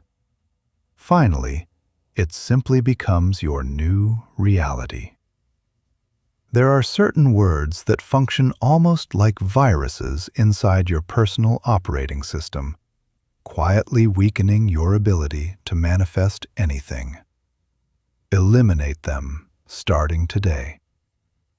The word try. I'm going to try to do this. Trying implies moving towards something while simultaneously preparing to fail. When you announce you'll try to arrive on time, you're already preparing your excuse in advance. Say instead, "I will be there. I will do this." The word need. I need money. I need love. Needing vibrates entirely from a place of lack, and the universe simply responds by giving you more need to work with. Replace need with "I choose," or better yet, with gratitude expressed in advance. Thank you for the money already on its way. The phrase "I hope" or "I wish." Hoping quietly implies doubt. It implies you're not actually in control, handing your own power outward instead. Say "I trust" or "I know" instead. The word "but," as in "I love you, but." That single word erases everything you said immediately before it. Replace "but" with "and." Since "and" actively opens up new possibilities rather than shutting them down. And the phrase "little by little," as in I'm slowly getting out of this situation, little by little. That phrase quietly decrees slowness, essentially asking the universe to apply gentle brakes. Say instead, step by step, steady progress. Or, even better, rapid quantum progress. Now imagine, just for a moment, if every single word you spoke manifested instantly, with zero delay whatsoever. You casually say, "I'm absolutely starving," and boom, you drop dead on the spot. You say, in a moment of frustration, "I could just kill myself over this mistake," and boom, gone instantly. It would be absolute chaos. You wouldn't survive a single day under those conditions. Fortunately, we live inside a dimension that includes time, and time acts as a protective buffer. Your words function like seeds. They require time to germinate, which works as a built-in safety measure, giving you room to reconsider and cancel a particular order before it fully takes root. If a negative thought crosses your mind, this is probably going to turn out badly. Don't panic. It doesn't manifest instantly. You still have room to maneuver. If you catch it quickly and correct course, no, canceled. This will actually turn out well. You've effectively dug up that weed's seed before it had any real chance to root. But if you keep repeating that same negative decree day after day, you're essentially watering it consistently. And eventually, yes, that particular monster does grow. Persistence matters enormously here. A single positive decree won't single-handedly fix an entire life. Just like eating one healthy salad won't transform your overall health on its own. It's the consistent, ongoing mental diet that genuinely reshapes your body and your life over time. To properly use this self-fulfilling prophecy on purpose, follow a fairly simple protocol. First, keep the decree in the present tense, not "I will be rich someday," since the future has an uncanny way of never quite arriving. Say instead, "I am rich," or "I am currently in the process of becoming rich." Second, keep it positive, since your subconscious genuinely doesn't process the word "no" very well. If you say, "I don't want to be overweight," your subconscious actually hears, "I want to be overweight," and adjusts your appetite accordingly. Say instead, "I have a healthy weight," focusing entirely on what you actually want rather than what you're trying to avoid. Third, bring real emotion into it. The word itself functions as the code, but emotion functions as the actual send signal. Repeating phrases like a bored parrot accomplishes very little. You genuinely have to feel it. Saying, "I am happy," while wearing a visibly bitter expression simply doesn't work. You have to generate the actual feeling of happiness first, then release the words riding on top of that emotional wave. Fourth, add gratitude. The single most powerful decree of all is simple thankfulness, because gratitude implicitly assumes you've already received whatever you're asking for. Thank you, universe, for this incredible new opportunity already on its way. This carries the energy of pure faith. It functions as the actual signing of the contract. If something about this chapter is resonating somewhere deep in your chest right now, write 520 in the comments. I am divinely guided and protected, and every word I speak from this moment forward is building the life I actually want. Chapter 6. The Collapse of Time. Quantum Leaps. Time is an illusion. Lunchtime doubly so, as the writer Douglas Adams once joked. You don't actually need 10 years to achieve what you want. You need roughly 1 full second of genuine internal transformation, and time itself will bend to accommodate your new reality. You've been lied to about how time actually works.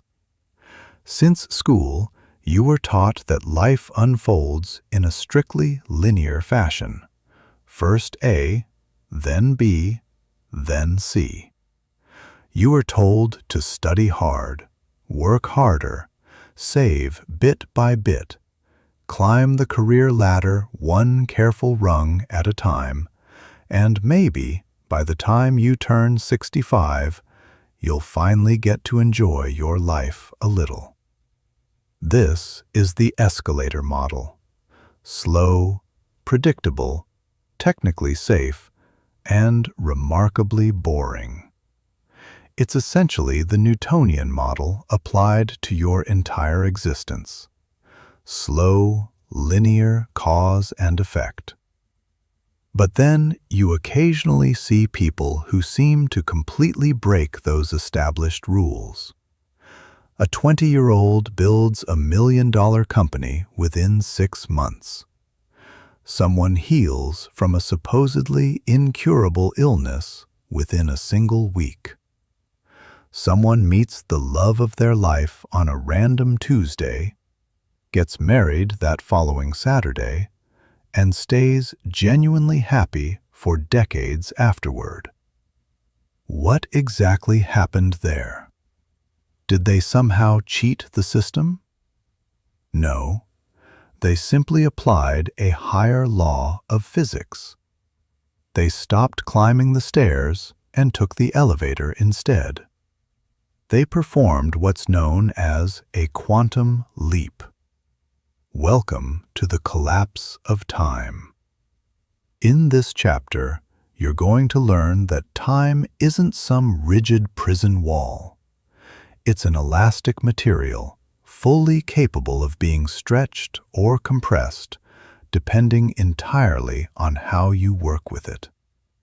If you genuinely understand how vibration functions, you can save yourself a full decade of grinding effort and compress that same outcome into roughly 6 months of focused intensity instead.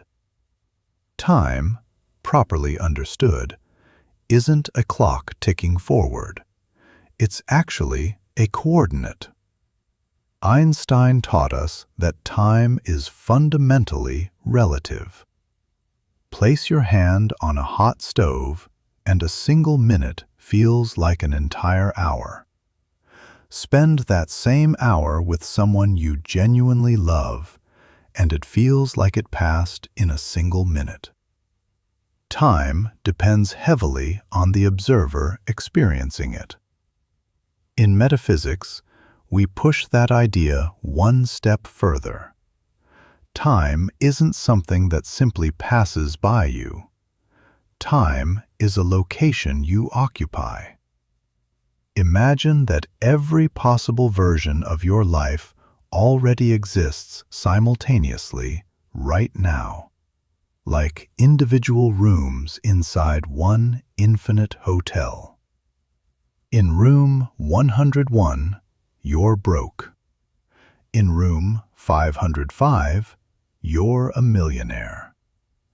In room 808, you're seriously ill. All of those rooms exist simultaneously inside the eternal present moment of this. particular hotel. What you call time is really just your own awareness slowly walking down that hallway. If you walk there using the linear method, it might take you a full 10 years. But if you learn how to teleport using the quantum method instead, you can appear inside room 505 almost instantly. Time isn't actually required for creation itself. Time is only required for your logical mind to fully accept that the change has happened. Consider the physics behind a literal quantum leap occurring inside an atom. Electrons spin within distinct orbits. For an electron to move from a lower energy orbit into a higher energy orbit, it doesn't travel gradually through the space in between at all. It simply disappears entirely from orbit A and reappears instantly in orbit B, without ever crossing through the middle, without requiring any time whatsoever. That's precisely what's called a quantum leap. You can apply that exact same principle to your own life. You don't necessarily need to climb every intermediate rung society insists you climb. Intern, assistant, junior associate, senior associate, eventual boss. The quantum leap version simply goes intern, straight to boss level vibration, boss. How does that actually work? Through a genuine increase in your own personal energy. An electron requires an injection of energy in order to jump levels, and so do you. That particular energy isn't caffeine, it's emotional intensity combined with absolute certainty of identity. Once you manage to raise your vibration to match the level of your stated desire and genuinely sustain it there, reality itself collapses around that new frequency.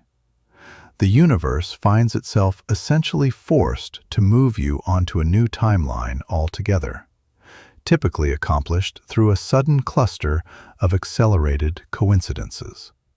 You get fired unexpectedly, the old timeline collapsing, and the very next day you happen to meet the investor who changes your entire trajectory, the new timeline immediately appearing. To an outside observer, it looks like sheer miraculous luck. From inside your own experience, it's simply applied quantum mechanics, achieved by consistently holding the frequency of your eventual success. The single biggest obstacle to collapsing time this way is your own logical mind. Your mind becomes completely obsessed with figuring out the how. I want to earn $1 million. Okay, if I save $100 every single month, that's going to take roughly 800 years. That's clearly impossible. Your mind calculates everything strictly based on your past patterns and your currently available resources. But a genuine quantum leap doesn't rely on your current resources at all. It draws instead from the resources belonging to your new timeline. Once you actually jump, the necessary how tends to reveal itself naturally afterward. It's a little like driving through dense fog at night. You can only clearly see roughly the next 10 meters ahead of your headlights. But the moment you actually move forward those 10 meters, the next 10 meters reveal themselves too. Linear thinking tends to paralyze people completely, because it insists on seeing the entire path mapped out clearly before it's willing to take even the very first step. Quantum thinking instead insists, I am already at my destination, vibrationally speaking, right now. The remaining physical path will simply unfold naturally beneath my feet as I keep walking forward. Stop repeatedly asking yourself how much longer this is going to take. That particular question is itself a quiet affirmation of remaining distance. If you keep asking how much longer, you're essentially affirming, "I'm not there yet." And the universe dutifully responds, "Correct, you're not. Please continue waiting patiently." To genuinely collapse time, you have to consciously eliminate the waiting itself. You have to authentically feel as though it's already accomplished. The mystic Neville Goddard taught what's probably the single most effective technique for collapsing time altogether, a method he called living in the end. Don't think of your particular goal as something purely future-oriented. Think from the perspective of that goal, as though it's already your current, lived reality. Say, for example, you genuinely want to move to Paris. Thinking purely of the end result, you might look longingly at photographs of Paris and sigh, "Someday I'll get to live there." That particular framing creates separation, and it creates time as an obstacle. Thinking from the end result instead, you close your eyes and genuinely imagine you're already living in Paris, right now. You feel the crisp air of Paris. You smell fresh croissants nearby. You feel the doorknob of your own Parisian apartment beneath your hand. You feel genuine gratitude for already being there, and you look out at the surrounding world from that internal vantage point. When you do this with enough emotional intensity, you effectively confuse both your subconscious mind and the wider universe simultaneously. The universe genuinely cannot distinguish between something you're observing with your physical eyes open and something you're feeling intensely with your eyes fully closed. If your overall vibration insists, "I am currently in Paris," the universe experiences a kind of cognitive dissonance and feels compelled to correct that apparent error. A job offer suddenly appears out of nowhere. A gifted plane ticket lands in your lap unexpectedly. An unforeseen opportunity opens up. The bridge connecting separate incidents unfolds rapidly to close the gap. You've effectively pulled your imagined future directly into your lived present. You've collapsed the distance between them. Here's the real technical key behind all of this. A genuine quantum leap doesn't actually depend on how long you spend visualizing something. It depends almost entirely on the emotional intensity behind that visualization.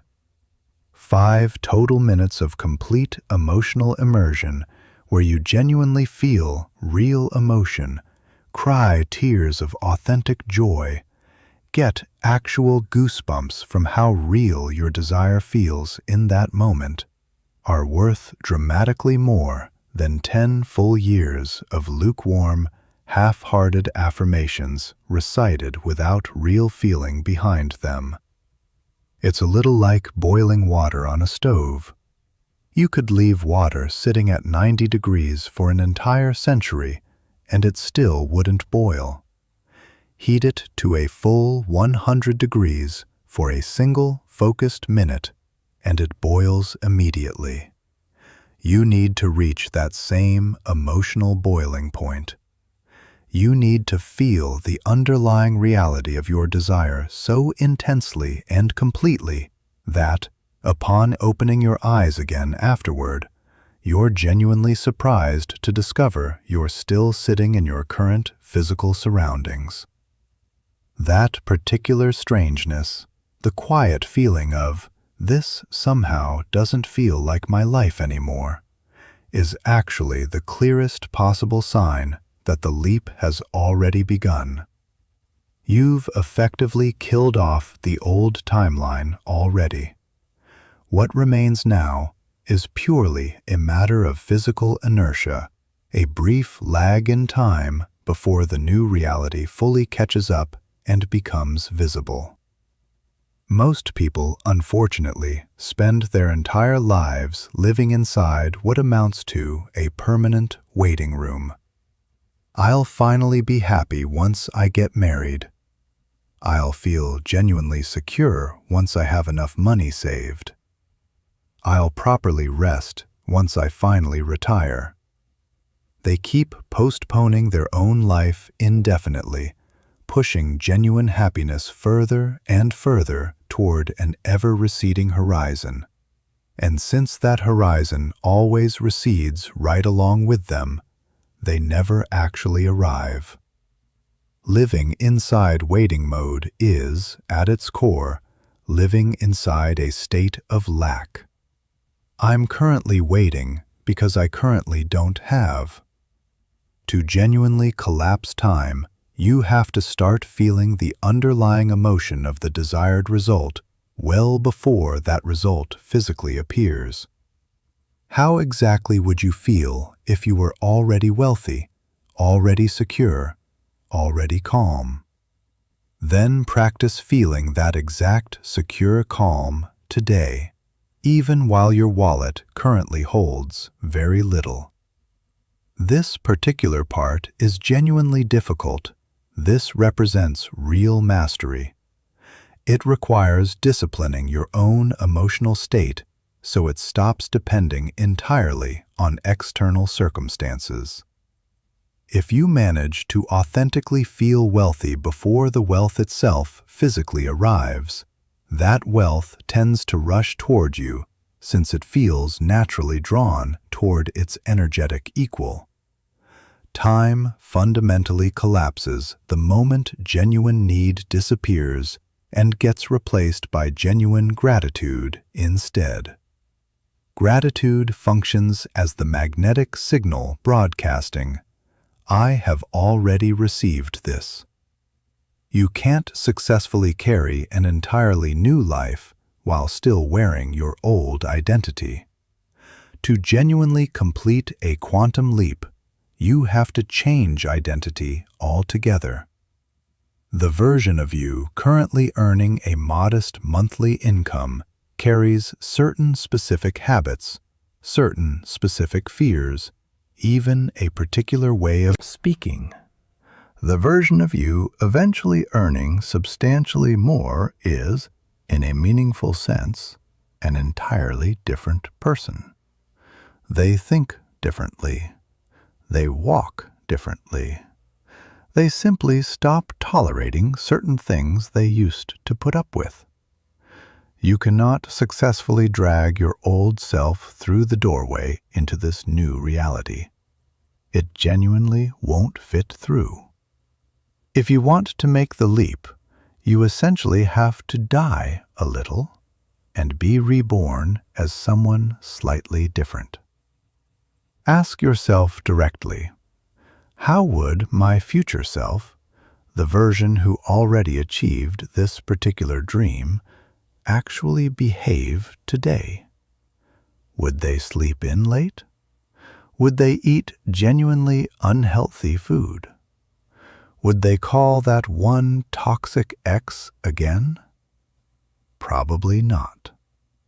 So stop doing those particular things yourself, starting now.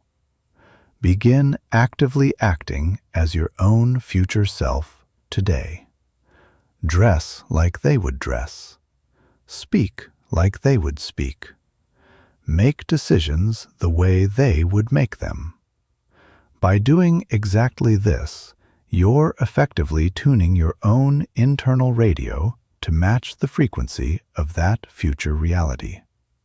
Once the tuning becomes precise enough, that reality simply manifests around you. Fair warning here, when you deliberately provoke a genuine collapse of time, things tend to get genuinely intense for a while. Don't expect the process to feel like a peaceful walk through a rose garden. A quantum leap frequently disguises itself initially as outright chaos. You ask clearly for financial freedom, and the very next day you find yourself unexpectedly fired. Your ego immediately panics. Oh no, this is a complete disaster. None of this actually works. Your spirit, meanwhile, quietly understands something deeper. That particular job was actually dead weight, holding you back from starting the business you were always meant to start. The universe essentially just pushed you firmly out of an overly comfortable nest. You ask sincerely for genuine love, and the very next day, your current partner unexpectedly leaves. Chaos, in this particular context, represents the active restructuring of your underlying reality. In order to build an impressive new skyscraper, you first have to demolish whatever rundown shack currently occupies that same lot. Demolition work is naturally noisy and genuinely messy. Don't panic when your life suddenly starts shaking after you've actively begun this kind of inner work. That shaking is actually a sign that the process is genuinely working. This phase is sometimes called the bridge of incidents, a series of events, occasionally strange or genuinely difficult, that rapidly carry you from point A over to point B. Try not to judge these intermediate events too harshly while they're actively unfolding. Keep your focus steady on the eventual end result. Walk across that particular bridge without constantly looking down at how unstable it momentarily feels. Here's a useful exercise, sometimes called remembering the future. Your brain genuinely doesn't distinguish very clearly between memory of the past and vivid imagination of the future. They activate remarkably similar neural pathways. So, we're going to deliberately create a memory of something that hasn't happened yet. Sit quietly somewhere. Mentally travel 5 full years into your own future. Imagine you've genuinely already achieved everything you currently want. You're successful, happy, healthy. Now, look backward from that future vantage point, toward today, and remember in vivid detail exactly how you eventually got there. Oh, right. I remember when I first started listening to material like this. I remember feeling genuinely afraid at first, but then I made that one risky decision anyway, and I met that particular person. And somehow, everything ended up working out beautifully. Invent the complete story of your eventual success, told entirely in past tense. It's honestly incredible how quickly that all happened, looking back now. It seemed genuinely difficult at the time, but in hindsight, it actually flowed pretty smoothly.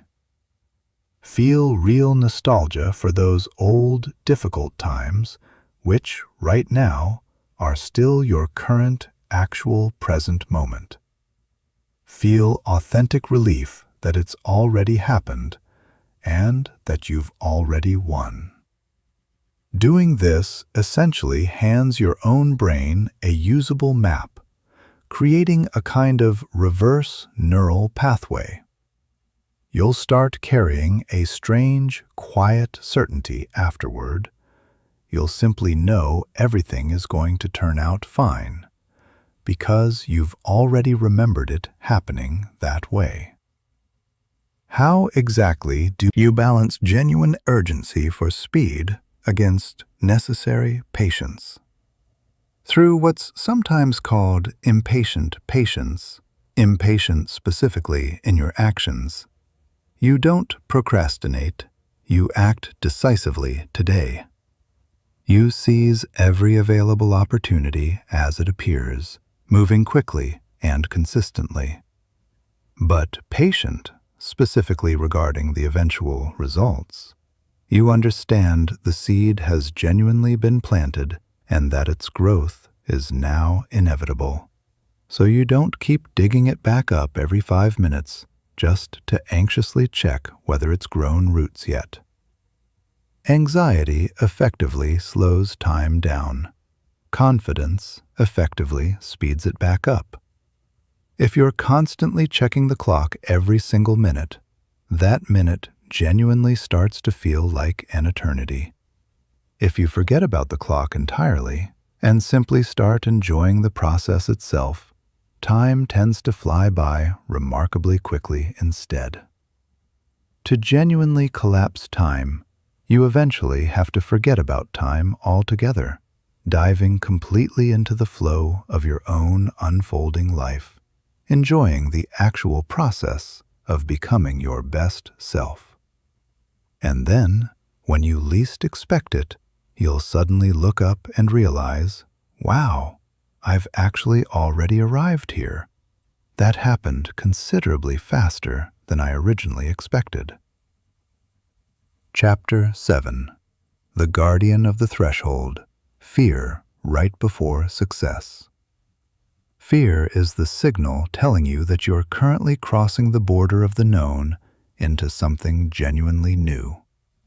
If you're not feeling any fear at all, you're probably not actually going anywhere new yet. The Guardian isn't there to stop you outright. It's there to ask you a single pointed question. Do you genuinely want this? You've done the necessary work already. You've tuned your frequency. You've cleaned your own mirror. You've learned to read the signs. You've spoken your decrees clearly.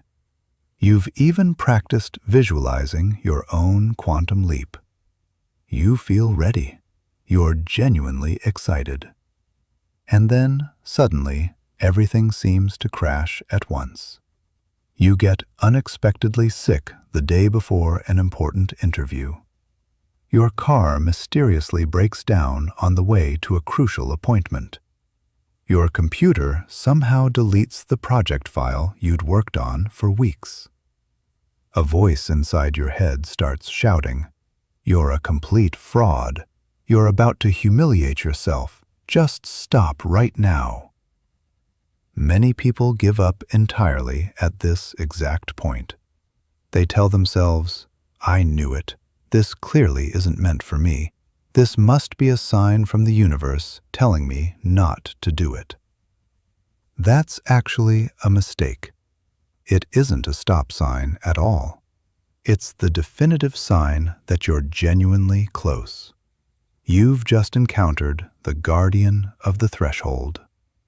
This particular guardian functions as the final line of defense protecting your old identity. The mythological Cerberus barking ferociously at the gates so you won't leave, or the dragon guarding ancient treasure so nothing unworthy can enter. If you flee right now, you'll simply validate your own smallness. If you cross through anyway, even while visibly trembling, you become someone genuinely transformed. Let's start with straightforward biology. Your physical body doesn't actually care whether you succeed or not. Your body cares almost exclusively about survival. And for your ancient reptilian brain, anything unknown, even objectively positive change, registers as a potential threat. Why? Because it's unfamiliar, and throughout most of human prehistory, the truly unknown usually meant genuine danger, sometimes death. There's a biological mechanism called homeostasis, functioning a bit like a household thermostat. If your thermostat is set to 20 degrees and the room's temperature suddenly rises to 25, the system automatically activates cooling to bring it back down to 20. Your own life carries an internal thermostat too.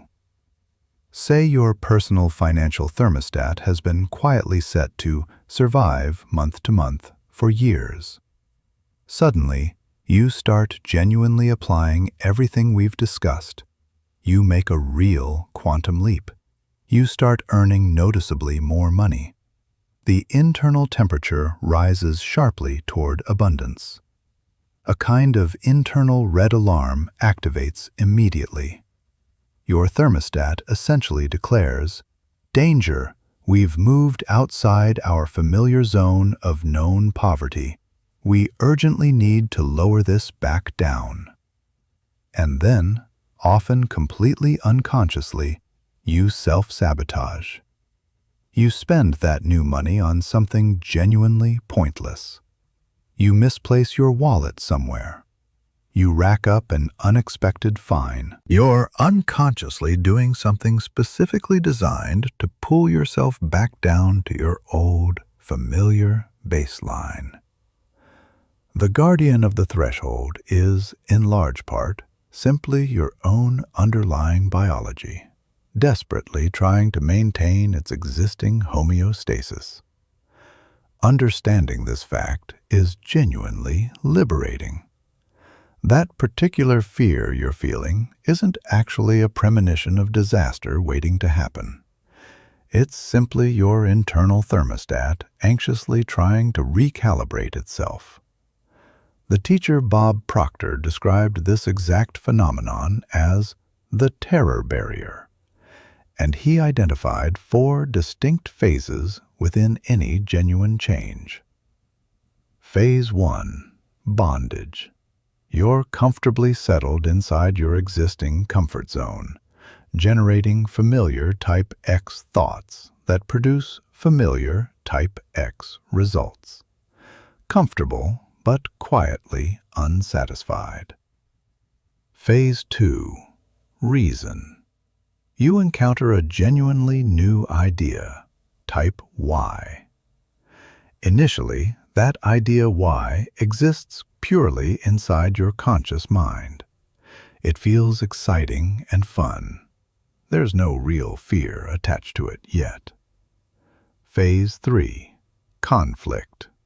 You begin actively internalizing that idea Y, and it inevitably collides with your older type X programming still buried inside your subconscious. This collision generates a genuinely chaotic vibration, a mix of X and Y simultaneously. That particular vibratory chaos manifests as fear, doubt, and anxiety. You've officially hit the terror barrier at this stage. Phase 4. Freedom. This is where everything ultimately gets decided. Most people, upon actually feeling that terror, instinctively bounce backward into safety. They retreat into the comfortable familiarity of bondage. The fear genuinely subsides. But some small part of their soul quietly dies in the process. The genuinely brave person, by contrast, pushes straight through the terror barrier instead, taking real action despite the fear. By successfully crossing through, they enter an entirely new world, where idea Y eventually becomes their brand new comfort zone. If you happen to be feeling genuine terror right now, congratulations. That actually means you're currently sitting inside Phase 3. You're hitting the wall exactly as expected. That terror is the clear sign that you're approaching your own personal sound barrier. An aircraft physically shakes violently right before officially breaking the sound barrier. If the pilot panics and pulls back at that exact moment, the plane becomes genuinely unstable. If the pilot instead accelerates through it, they enter smooth, supersonic silence on the other side. Have you ever noticed how, when things start going unusually well, you suddenly get nervous for no clear reason? You're on an incredible streak professionally, and you suddenly trigger an absurd, pointless argument with your partner for seemingly no reason. You're healthy and genuinely happy, and you suddenly eat an entire pizza, fully knowing it'll leave you feeling physically terrible afterward. This particular phenomenon has a name: the upper limit problem. We each carry our own internal ceiling regarding exactly how much happiness, money, and love we genuinely believe we deserve. Essentially, our own personal glass ceiling. The moment you exceed that particular ceiling, your ego instinctively panics. Something bad must be coming soon. I'd better ruin this myself before fate ruins it for me. The guardian of the threshold, in this particular context, takes the form of self-sabotage, often disguised as worry, harsh self-criticism, or even physical psychosomatic illness. Its only real goal is pulling you back down from that emotional high, returning you safely to familiar, slightly uncomfortable ground. Defeating it requires genuine conscious awareness. The moment you catch yourself actively boycotting your own happiness, pause and say, internally, I see exactly what you're doing. This is my upper limit talking.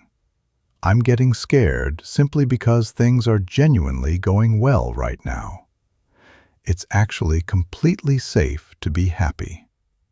I'm expanding my own capacity to receive good things. Breathe deeply and consciously hold on to that happiness without unconsciously sabotaging it. The guardian of the threshold isn't always purely internal either. Sometimes it shows up wearing the face of your own mother, your closest friend, or your romantic partner. This is sometimes described as the phenomenon of crabs trapped inside a bucket. Place a single crab in an open bucket, and it climbs out fairly easily. Place several crabs together instead, and the moment one starts climbing toward freedom, the others instinctively grab it and pull it back down. They're not necessarily doing this out of pure malice. They're often doing it out of genuine panic. If you successfully escape the bucket, you prove to everyone remaining inside that escape was genuinely possible all along, which forces them to confront their own continued cowardice. Your success becomes, in a sense, a painful mirror reflecting their own perceived failure back at them. That's exactly why, the moment you start genuinely changing, the people around you frequently push back hard. You've changed, they say, almost accusingly, as though that's something inherently wrong. These particular voices function as external guardians, testing your overall determination. The universe is essentially asking, how badly do you actually want this? Do you want it enough to withstand your own tribe's disapproval? If you stop your forward progress purely to please them, you fail this particular test. If you keep moving forward anyway, with love but with genuine firmness, one of two outcomes typically follows. Either they release you and remain comfortably inside the bucket themselves, meaning you'll eventually need to find new friends, or they feel genuinely inspired by your courage and decide to follow you toward freedom too. Either way, you ultimately have to climb out. The Guardian's absolute favorite line is, "Who exactly do you think you are?" You're about to launch your own project, finally publish your book, or finally ask for that overdue raise, and the voice whispers, "You're not actually an expert. They're all going to laugh at you. You're just a child wearing a convincing adult costume." This is commonly known as imposter syndrome. And here's some genuinely useful news about it. It never fully disappears, not even for the most successful CEOs, celebrated artists, or respected world leaders. Imposter syndrome is actually, somewhat paradoxically, a genuinely good sign. It means you're actively leaving your existing comfort zone behind. If you didn't feel even a little like an imposter, that would likely mean you're doing something you've already fully mastered, something relatively small in scope. You only experience imposter syndrome specifically while you're actively growing. The actual trick isn't trying to eliminate that particular voice entirely. It's learning to have a calm dialogue with it instead. You're right, Guardian. I'm not technically fully ready yet. No one is ever truly 100% ready for anything genuinely new. But I'm going to move forward anyway, and I'll keep learning along the way. Genuine bravery isn't the complete absence of fear. Bravery is taking real action despite that fear. Do it while still feeling afraid. Do it even with your voice visibly shaking. But do it anyway.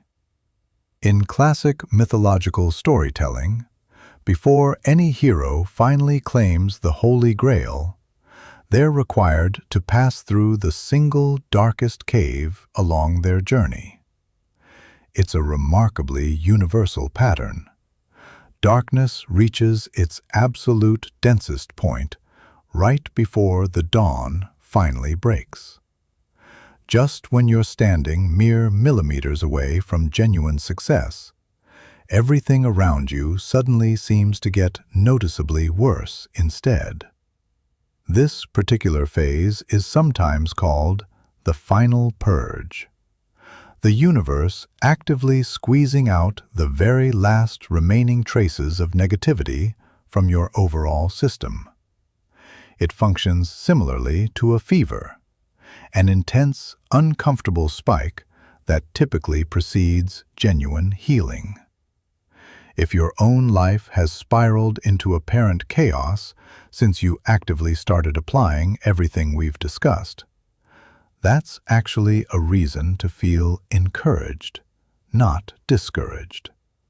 Chaos genuinely tends to precede higher order. You're essentially sitting inside the spin cycle of a washing machine right now. It spins rapidly. It makes you genuinely dizzy and disoriented. But you're going to emerge clean on the other side. If you give up partway through that particular spin cycle, you simply stay wet and dirty instead. Here's a genuinely useful biohacking trick for outsmarting the Guardian directly. Physiologically speaking, fear, anxiety, and excitement are essentially identical sensations inside your body. In every single case, your heart rate increases, your palms sweat slightly, your stomach tightens, adrenaline floods your system.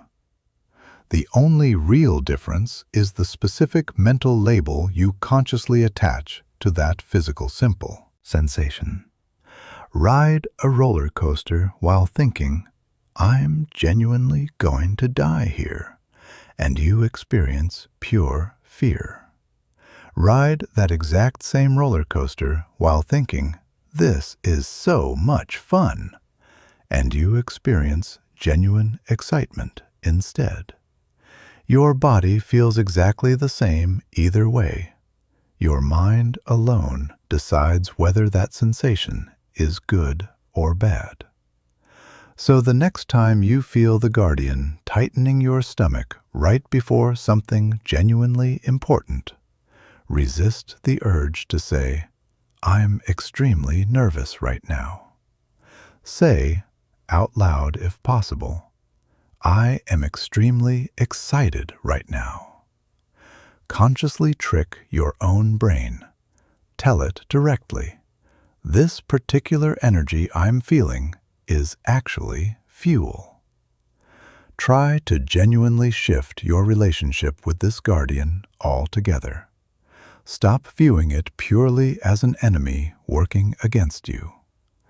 The guardian of the threshold actually serves a noble underlying function, testing the genuine depth of your faith. Imagine the universe essentially saying, "So, you claim you want to become a millionaire. Fine. But are you genuinely willing to face real uncertainty along the way?" The guardian then places a sword gently against your chest and asks directly, "Are you truly worthy of this?" If you panic and run away, your answer was effectively no. If you calmly push the sword aside and take one more deliberate step forward, your answer becomes a clear yes. The exact moment you demonstrate genuine seriousness, the guardian steps aside entirely. It removes its frightening mask. It bows respectfully, and it finally opens the door for you. You discover, somewhat to your surprise, that the monster was made entirely of smoke all along. It only ever held the power you personally handed it through your own fear. By successfully crossing that particular threshold, the guardian itself genuinely becomes your ally. Transformed fear becomes raw power instead. When you find yourself completely paralyzed in the moment, try applying what's called the 3-second rule. The moment you feel a genuine impulse to do something, and you sense the guardian beginning to speak up internally, you have a brief window, roughly 3 seconds, before your purely rational mind regains full control. You have to physically move within that exact window. Count down 3, 2, 1, and move immediately. Launch your body into motion. Click Send on that message. Say hello first. Don't pause to think it through further. Simply act. Once you've genuinely initiated the action itself, the fear largely disappears on its own. Fear primarily exists during anticipation, almost never during the action itself. If you feel ready to walk straight through your own particular threshold today, comment 777 below. I cross every doorway with courage, because the guardian I once feared has already become my closest ally. Chapter 8. Tuning into the Station. Intuition. The intuitive mind functions as a genuinely sacred gift, while the rational mind functions merely as a faithful servant. We've unfortunately built an entire society that worships the servant, while completely forgetting about the actual gift. Albert Einstein himself recognized this clearly. There exists a particular voice that doesn't rely on words at all, and it's worth genuinely learning to listen closely to it. Imagine you're lost somewhere deep inside a dense, genuinely dark forest. You have no map. You have no compass. There's no cell signal anywhere nearby. You're genuinely terrified. Your logical mind immediately starts screaming various conflicting instructions. We're going to die out here. Run due north immediately. No, wait. Maybe it's better to climb a tree instead. No, maybe it's better to just sit down and cry. Your logical mind, faced with a genuinely unfamiliar situation, becomes essentially useless, since it only really has access to past data, and you're currently facing something entirely new. But then, suddenly, you feel something different rising up inside you. It's not exactly a coherent thought. It's not really a logical deduction either. It's more like a subtle, magnetic pull near your navel. A quiet, certain feeling gently nudging you to the right, toward a barely visible path hidden among the surrounding undergrowth. Your logical mind insists you're being irrational. That particular path genuinely looks more dangerous. But your gut insists, quietly and firmly, this is the way. If you follow that gut feeling, you eventually find your way out. If you follow pure logic instead, you tend to walk in confused circles until you're completely exhausted. Welcome to intuition, arguably the most advanced and yet least utilized technology available to human beings. We've been systematically taught to worship pure intellect while quietly ridiculing intuition as something unreliable or unscientific. And yet, many of history's greatest scientists, artists, and entrepreneurs privately admit that their genuinely best ideas rarely came from a spreadsheet or formal analysis. They came instead from a sudden internal spark. Steve Jobs, Nikola Tesla, Einstein himself, all of them were fundamentally intuitive thinkers first, rational thinkers second. In this chapter, we're going to learn how to properly tune into that particular station. The voice of your own soul is genuinely transmitting useful guidance around the clock. The real problem has never been that the universe stays silent. The real problem is that your own internal receiver carries too much accumulated static right now. We're going to work on clearing out that noise so you can finally pick up the precise coordinates pointing toward your own destination. Let's properly demystify intuition itself. It isn't fairy tale magic of any kind. It's simply high-speed data processing happening below conscious awareness. Your fully conscious mind processes roughly 40 bits of information per second, which is genuinely slow, methodically analyzing one factor, then the next, then the next. Your subconscious mind, by contrast, remains directly connected to a much larger field and processes something closer to 40 million bits of information every single second. It quietly captures subtle facial microexpressions, shifts in atmospheric pressure, pheromones, broader energy patterns, even data hinting at potential future outcomes. Intuition is essentially the natural byproduct of all that intense background processing. Your subconscious perceives the genuinely complete picture and delivers you a final conclusion within milliseconds. Since it doesn't have nearly enough time to consciously explain every underlying data point, it simply hands you that conclusion in the form of a feeling instead. Don't trust this particular person.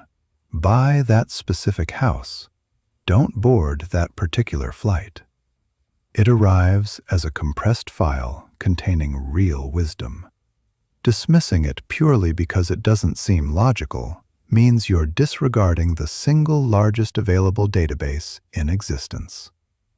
The greatest ongoing challenge for anyone genuinely walking this path is properly discerning between two very different internal voices, your ego and your authentic intuition. You might reasonably ask, how exactly do I know whether that particular voice telling me to quit my job is my own wise intuition speaking, or simply my frightened, reckless ego acting out instead? Fortunately, these two voices carry noticeably different signatures once you learn to recognize them. The voice of the ego tends to run loud in volume. It shouts. It feels genuinely insistent. Its overall tone feels urgent, anxious, and demanding. Its actual content tends to revolve heavily around obligation. You should. You have to. Be careful what people will think. The physical sensations it produces usually involve contraction, tightness across your shoulders, your jaw, or your stomach. Its underlying origin is almost always fear, or a deep desire for outside approval. The voice of intuition, by clear contrast, runs quiet in volume. It whispers gently. Its overall tone feels calm, neutral, and somewhat detached. It never actually orders you to do anything. It simply informs you instead. Its content tends to be remarkably direct and simple. Call this particular person. Go over there instead. Wait a little longer here. The physical sensations it produces usually involve genuine expansion, a sense of lightness, a quiet internal click of recognition, an overall feeling of peace. Its underlying origin is consistently love and truth. Here's a genuinely useful golden rule. If you find yourself mentally debating something for hours on end, that's not intuition speaking. That's simply your overactive mind.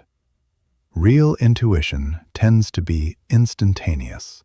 You simply know that you know, and that settles it entirely.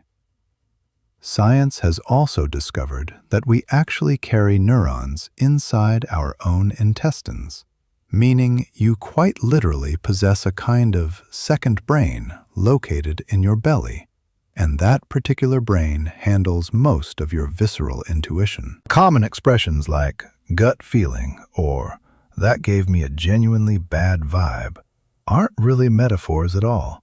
They're accurate biological descriptions. The vagus nerve directly connects your gut to your brain. When something genuinely isn't right for you, your gut physically contracts. You feel a wave of nausea or a strange, hollow feeling.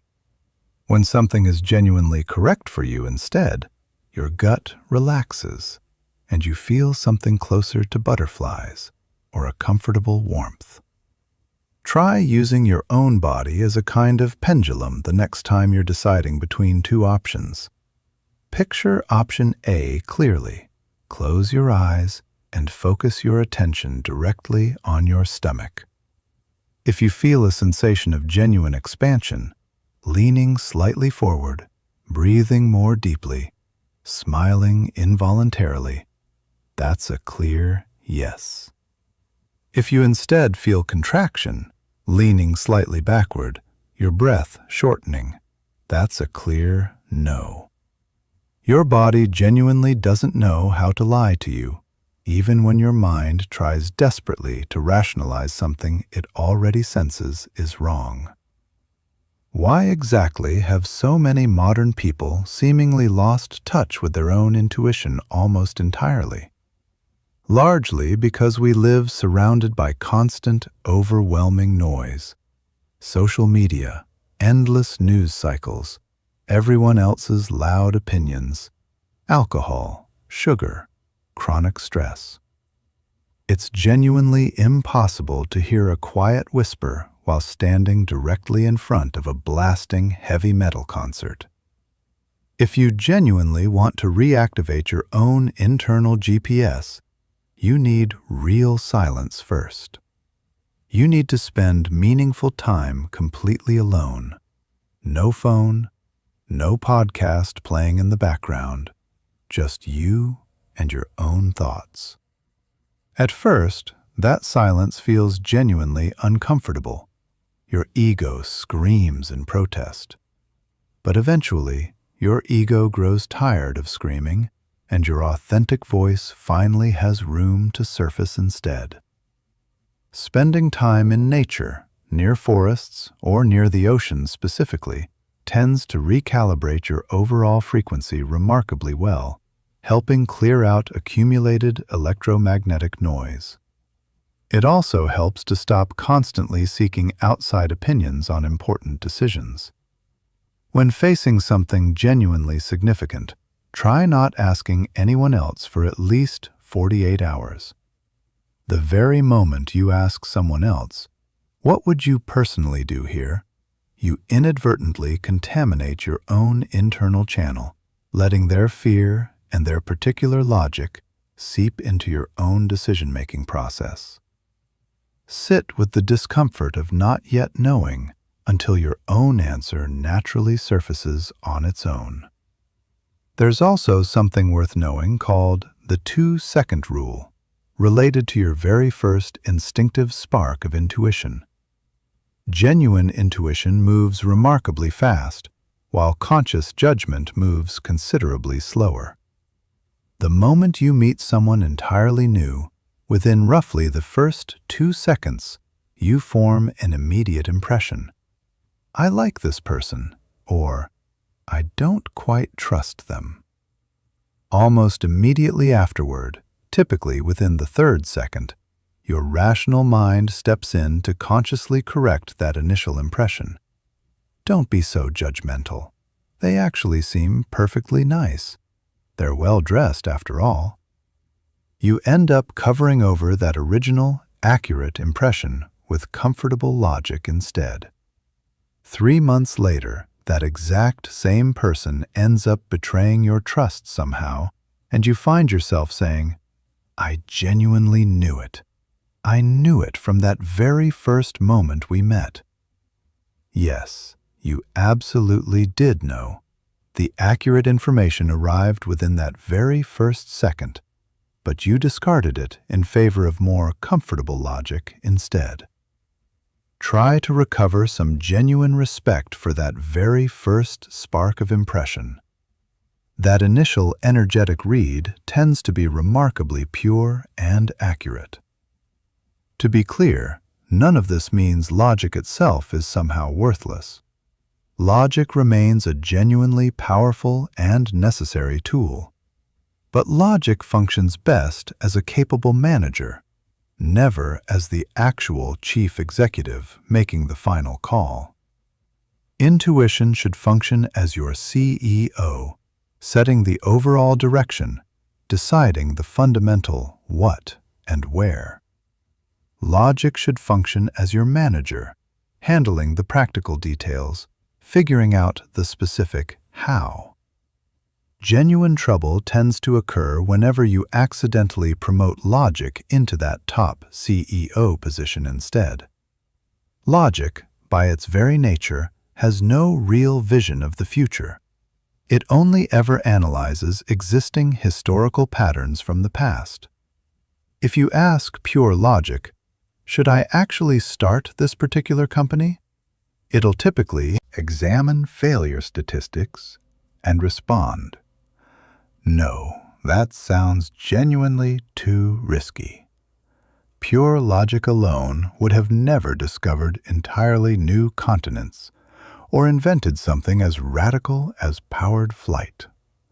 All of that required moving beyond what seemed strictly logical at the time.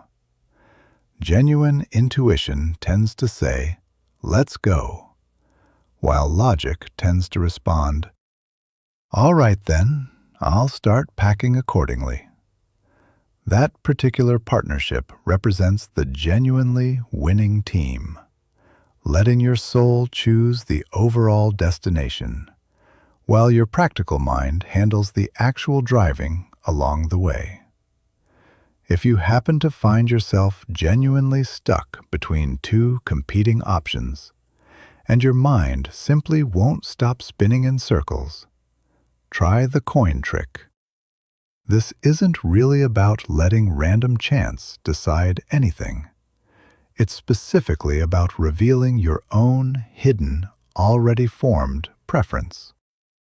Mentally assign heads to option A and tails to option B. Flip an actual coin into the air. Here's the real trick.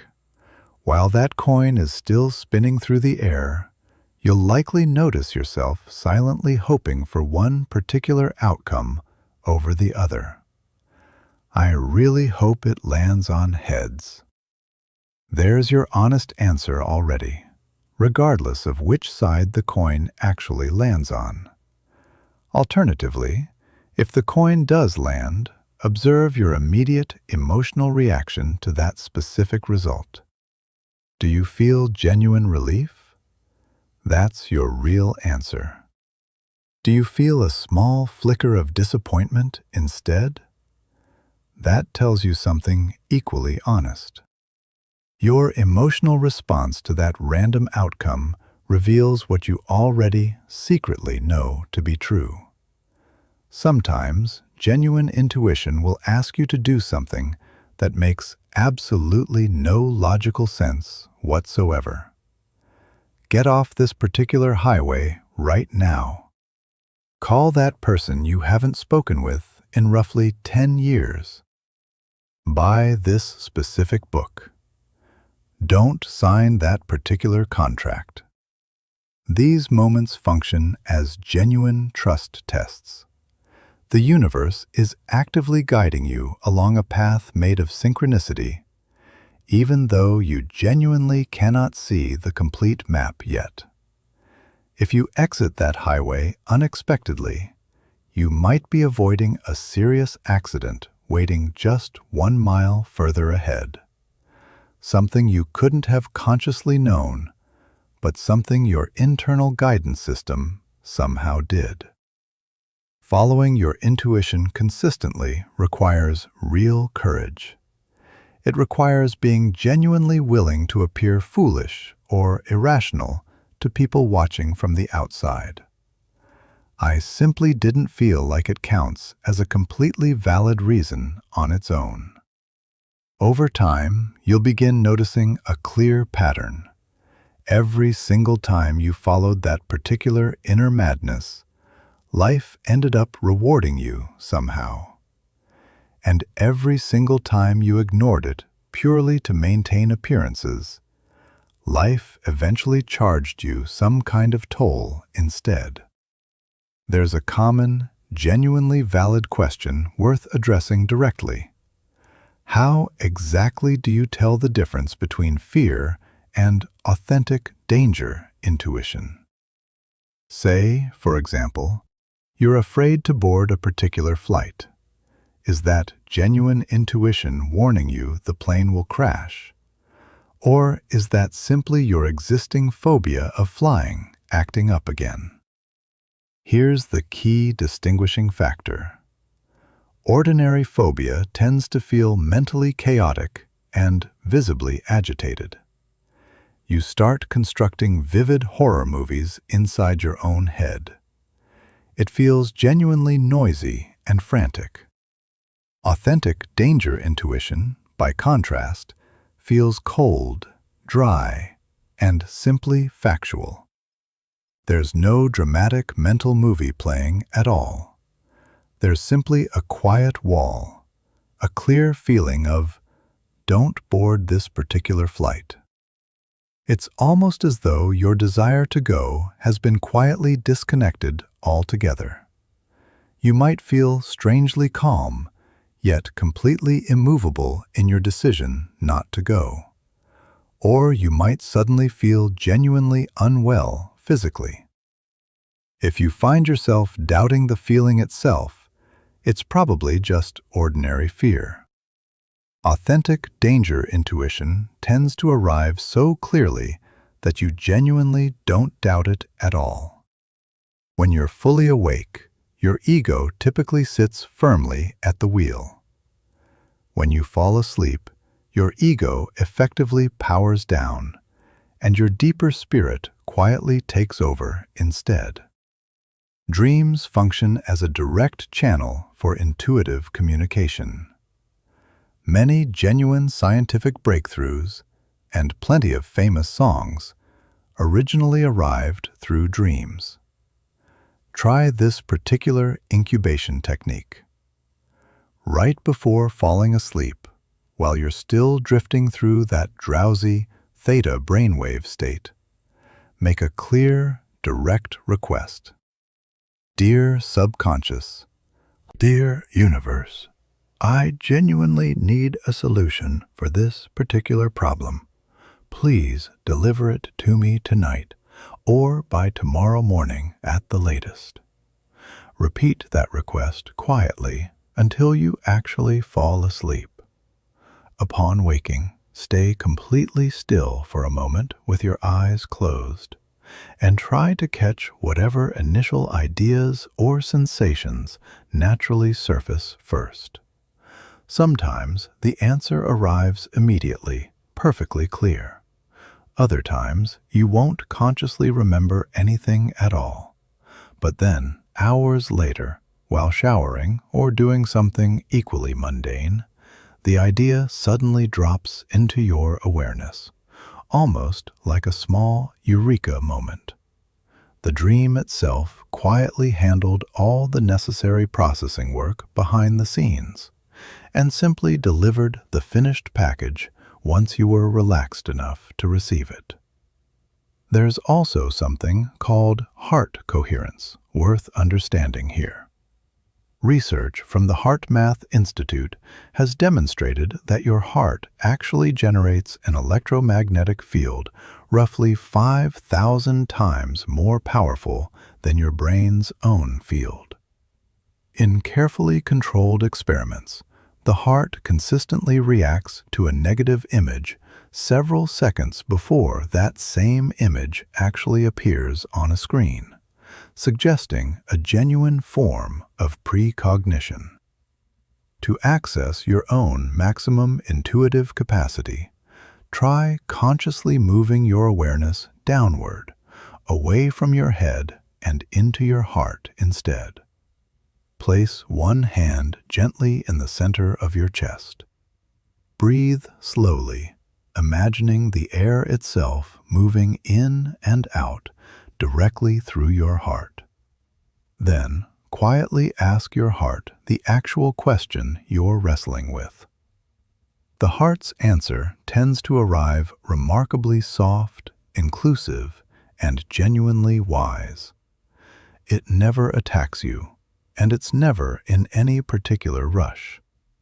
It is, quite simply, the voice of your own inner master, patiently waiting for you to finally lower the volume on everything else long enough to hear it clearly.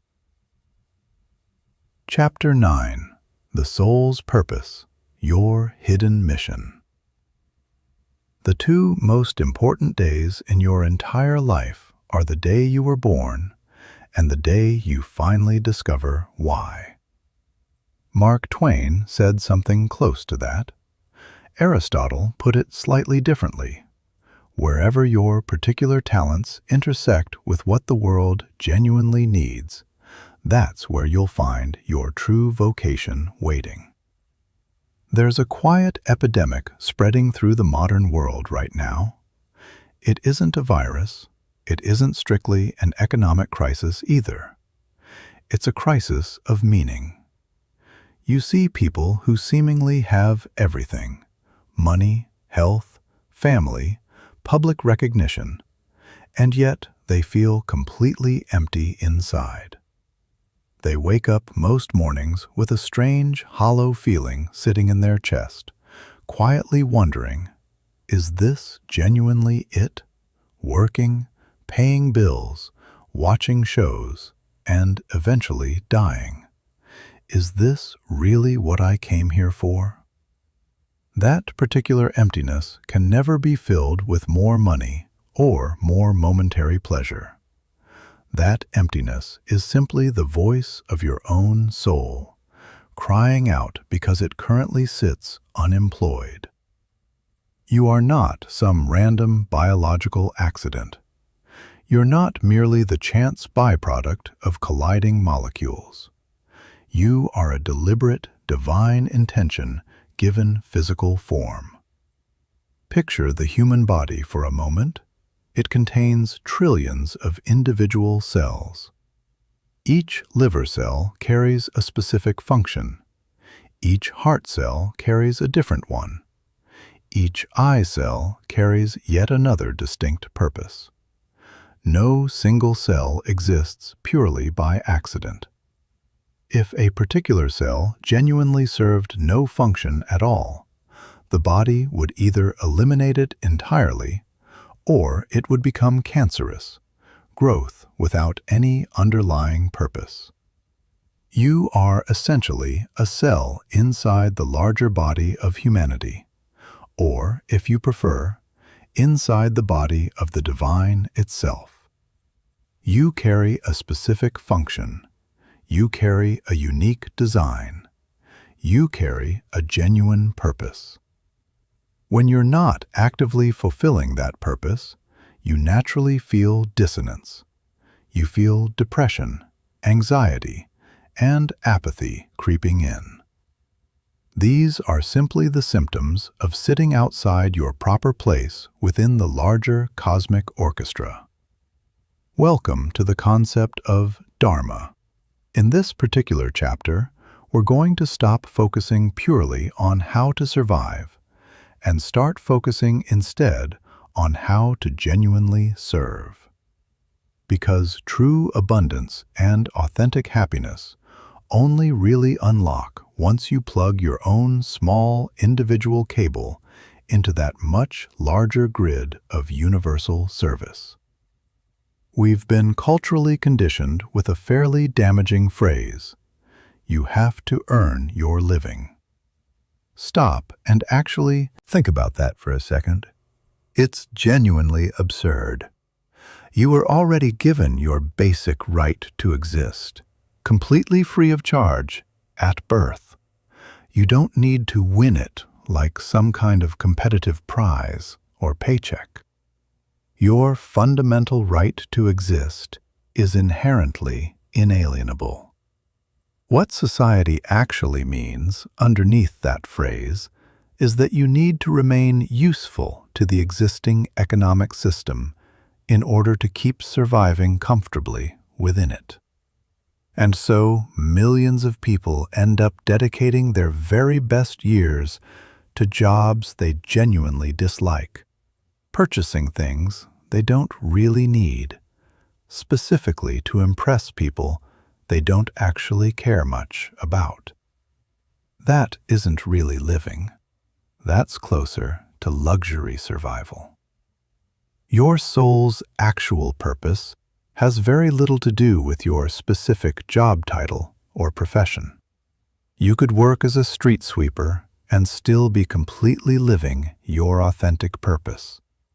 You could simultaneously serve as CEO of some massive multinational corporation and have lost your sense of purpose entirely. Your purpose isn't really defined by what you outwardly do. It's defined by the underlying energy you personally bring to whatever you do. Your own unique vibration showing up consistently inside whatever role you occupy. Some souls genuinely arrive here specifically to bring beauty into the world. Artists, decorators, dedicated gardeners. Others arrive specifically to bring order, careful administrators, meticulous lawyers, skilled organizers. Others arrive specifically to bring healing, doctors, therapists, even simply a close friend who genuinely knows how to listen. Others arrive specifically to bring innovation forward. Engineers, creative rebels, ambitious entrepreneurs. You genuinely have to locate your own particular essence here. If you keep forcing yourself into a role like accounting, while your soul originally came here intending to create art instead, you'll likely suffer regardless of outward success. Even earning significant money under those circumstances, you'll still feel quietly poor inside. Genuine alignment with your own original design represents the only real wealth that actually matters in the end. Eastern philosophy describes two distinct forces actively shaping your life. Karma, representing your past, functions essentially as inertia, outstanding debts, repetitive behavioral patterns, everything quietly dragging you backward like an endless hamster wheel. Dharma, representing your forward purpose, functions as your underlying cosmic duty, the actual reason you chose to incarnate in the first place, the force consistently pulling you forward instead. When you're genuinely living inside your own Dharma, the universe actively supports you. Dharma functions essentially as the riverbed channel through which your life's energy naturally flows. Swim in the same direction as your Dharma, and things genuinely come easily. Resources appear when needed. You feel consistently full of energy.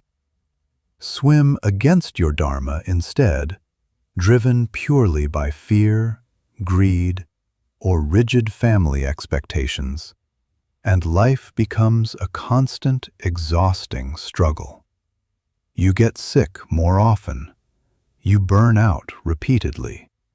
The universe is quietly telling you, this particular direction isn't actually yours. Please turn around. Many people sincerely believe discovering their own purpose is genuinely difficult. I honestly don't know what I want to do with my life, they often say. That's usually not entirely true. Deep down, they actually do know, but they're afraid to fully admit it, since it doesn't seem particularly practical or financially profitable on paper. Your Dharma isn't always perfectly logical, but it's almost always genuinely enthusiastic. The word enthusiasm itself comes from ancient Greek, roughly meaning the God within. Whatever genuinely enthuses you, whatever consistently makes you completely lose track of time while doing it, that's essentially the GPS signal coming directly from your own soul. Follow that particular enthusiasm consistently, and you'll eventually find your Dharma waiting there. Before society ever got the chance to fully reprogram you, you already knew exactly who you were. Think back to 5-year-old children you've personally observed. One child constantly builds elaborate towers using building blocks, a natural architect or builder. Another child constantly nurses and heals their dolls, a natural healer. Another child constantly organizes the other kids during group games, a natural leader or director. Another child constantly paints, draws, or sings spontaneously, a natural creator. Another child constantly takes toys apart specifically to understand how they actually work internally. A natural engineer or researcher. What exactly did you personally do for hours on end as a young child, completely unprompted by anyone?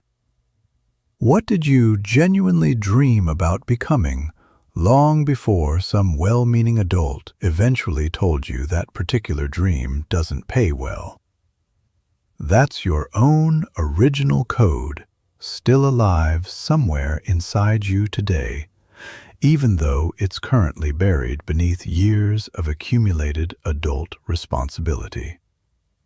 Your actual mission here isn't to learn something brand new at all. It's simply to remember, to dig carefully back through your own memory and recover that original essence. You might not literally become an astronaut as an adult, but the underlying essence behind that childhood dream was genuinely about exploring the unknown. You can still apply that exact same essence today by becoming a dedicated scientist, an adventurous traveler, or a creative innovator instead. The specific form naturally changes over time. The underlying essence itself remains constant. Here's possibly the deepest and certainly the most painful clue of all regarding your purpose. Sometimes it isn't hiding inside your natural talents at all. It's hiding inside your accumulated traumas instead. In Greek mythology, Chiron was famously known as the wounded healer, carrying a particular wound that simply refused to ever fully close.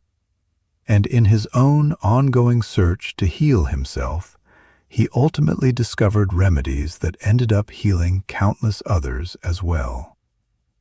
Honestly consider your own life experience for a moment. What has genuinely caused you the most pain throughout your life?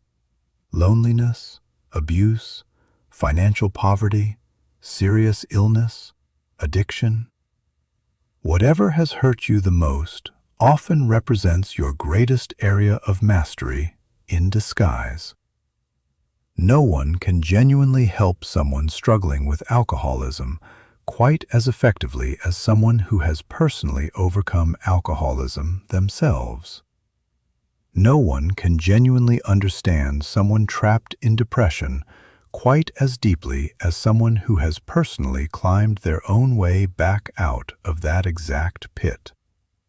Your suffering has essentially handed you a university degree that simply cannot be purchased with money. Real empathy paired with genuine lived experience.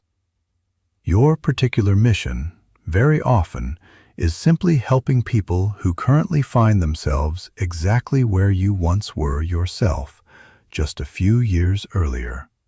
Effectively rescuing your own past self by extension. If you personally overcame chronic shyness, your mission might involve teaching genuine confidence to others. If you personally overcame bankruptcy, your mission might involve teaching practical financial literacy or teaching resilience itself. By transforming your own personal poison into medicine for others, you effectively close the entire circle. Your original pain finally gains real meaning. You stop being purely a victim and become a genuine master instead. Your wound becomes your own personal lighthouse, helping illuminate the path for others still standing somewhere in the dark. The Japanese language offers a beautiful concept called ikigai, roughly translating to your personal reason for living. According to this concept, your genuinely perfect purpose sits precisely at the intersection of 4 overlapping circles. What you authentically love, your real passion. What you're genuinely good at, your actual talent. what the wider world genuinely needs, your mission, and what you can actually get reasonably paid for, your profession. Many people, unfortunately, get stuck somewhere in the middle, only ever satisfying 2 or 3 of those circles at once.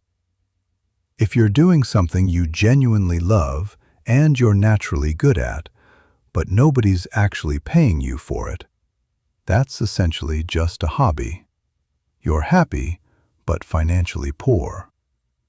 If you're doing something you get paid reasonably well for, and you're genuinely skilled at it, but you don't actually love doing it, that's essentially just a boring job. You're comfortable, but emotionally empty inside. If you're doing something you genuinely love, and the world genuinely needs it, but nobody's actually paying you, that's essentially volunteering. You feel satisfied, but lack any real financial sustenance. The true metaphysician deliberately seeks that exact central intersection point instead, actively working to monetize their authentic passion, specifically by serving the wider world with it. Is that actually possible? Yes. Today, more than ever before, largely thanks to the internet, you can genuinely locate your particular tribe almost anywhere on Earth. By positioning yourself directly at that central intersection point, you create a genuinely sustainable, deeply fulfilling life that benefits both you personally and the wider community surrounding you. The spiritual ego sets a particularly sneaky trap for people right around this exact point.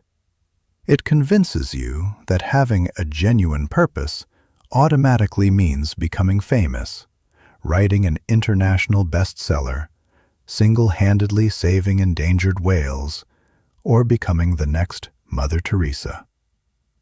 If you don't personally save 1 million people, you start feeling like you've somehow failed at your purpose entirely.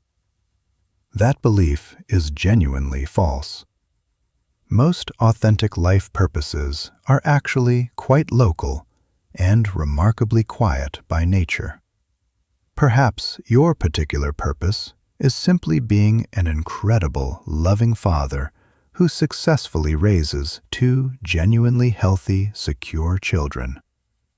Perhaps your purpose is being the local baker whose warm smile and freshly baked bread genuinely brightens the morning for 200 different neighborhood residents every single day. Perhaps your purpose is something as simple as carefully tending a small garden. The universe genuinely doesn't measure raw magnitude or scale. It measures frequency instead, the actual quality of love being expressed. A genuinely small life lived with great love ultimately has far more impact on the surrounding invisible plot than a famous, widely recognized life lived primarily out of pure self-interest. Don't pressure yourself into needing some kind of statue-worthy legacy. Your real legacy is simply the energetic footprint you personally leave inside every single heart you genuinely touch along the way. If you help even one single person rediscover genuine hope, you absolutely haven't lived your life in vain. Here's the genuine economic secret hiding underneath all of this. Money essentially functions as a certificate of appreciation that society hands you in direct exchange for serving it, assuming that money is earned ethically, of course. If you genuinely want more money flowing into your life, stop fixating on how to make money directly and start focusing instead on how to serve more people, or how to serve the people you already reach even more effectively. Selfish individuals constantly focused purely on what am I personally going to get out of this, tend to unconsciously block their own natural flow. Service-oriented individuals, focused instead on what can I genuinely give here, tend to open the floodgates wide open instead. Your underlying purpose functions essentially like a seed. If you keep that particular seed tucked safely inside your pocket, refusing to ever plant it, the seed simply rots away unused. There's no eventual harvest, and you remain financially poor as a direct result. If you instead plant that seed firmly into the ground, offering your particular talent in genuine service to others, nature tends to return that investment back to you, multiplied many times over. Curiously enough, most people are actually more afraid of their own potential success than they are of outright failure. Our deepest underlying fear isn't really that we're somehow inadequate. Our deepest fear is actually that we're powerful far beyond what we're comfortable admitting. It's genuinely our own light, not our darkness, that frightens us most deeply. Why exactly is that the case? Because real responsibility inevitably follows. The moment you openly admit you carry a genuine gift and a genuine mission to fulfill, you simultaneously acquire real responsibility. You can no longer comfortably hide in the background. You can no longer convincingly play small anymore. You have to expose yourself fully. You have to allow yourself to actually be seen. You have to step into some form of leadership. And that particular prospect genuinely panics the ego, which generally prefers comfortable security and safe anonymity instead. If you find yourself actively fleeing from your own greatness, life has a curious way of eventually swallowing you whole anyway, leaving you feeling suffocated, trapped inside a kind of self-imposed mediocrity. Stop apologizing for your own light. Playing small consistently fails to genuinely serve the wider world around you. The moment you finally allow yourself to shine brightly, you unconsciously grant everyone else around you quiet permission to do exactly the same. To genuinely locate your own purpose, try honestly answering two pointed questions. First, the millionaire test. Imagine winning an enormous lottery jackpot today. You never need to work purely for money again as long as you live. You spend the entire first year simply traveling and resting completely. But by the second year, you start growing genuinely bored. You need something meaningful to occupy your time again. What would you actually choose to do at that point, purely for the pleasure of doing it? Would you write? Would you teach others? Would you cook? Would you care for animals? Whatever surfaces there is very likely your actual purpose. Whatever you'd happily do, even without getting paid for it, is usually exactly what you should be getting paid for. Second, the rage test. What genuinely makes you angriest when you witness it in the wider world? Animal cruelty, political injustice, environmental pollution, inadequate education for children, harmful processed food. Your particular sense of rage actually functions as an internal compass. Whatever genuinely outrages you is very likely exactly what you originally came here to help solve. You're not angry purely by random chance. You're angry because some part of you already carries the internal blueprint for how things genuinely should be, and you're clearly noticing the painful discrepancy between that vision and current reality. Your overall relationship with your own sense of purpose naturally tends to evolve through three distinct stages over time. Stage 1. The victim. Life simply happens to me. There's no real purpose here, only basic survival, essentially asleep. Stage 2. The creator. I actively create my own life, deliberately using the law of attraction to acquire things specifically for myself. Success, money, a somewhat self-focused, enlightened ego. Stage 3. The channel. Life genuinely happens through me now. You finally surrender control, asking directly, what would you like to accomplish through me today? You no longer chase purely personal success for its own sake. You instead become a willing instrument. Authentic soul purpose is genuinely found only within this third stage, the moment you become something closer to a flute, with the universe gently playing music straight through you. At that particular point, the underlying tension simply dissolves entirely, leaving only music behind. And now it's genuinely your turn. This particular recording is about to end. My voice will gradually fade away within the next few moments. Silence will naturally fill the room once again.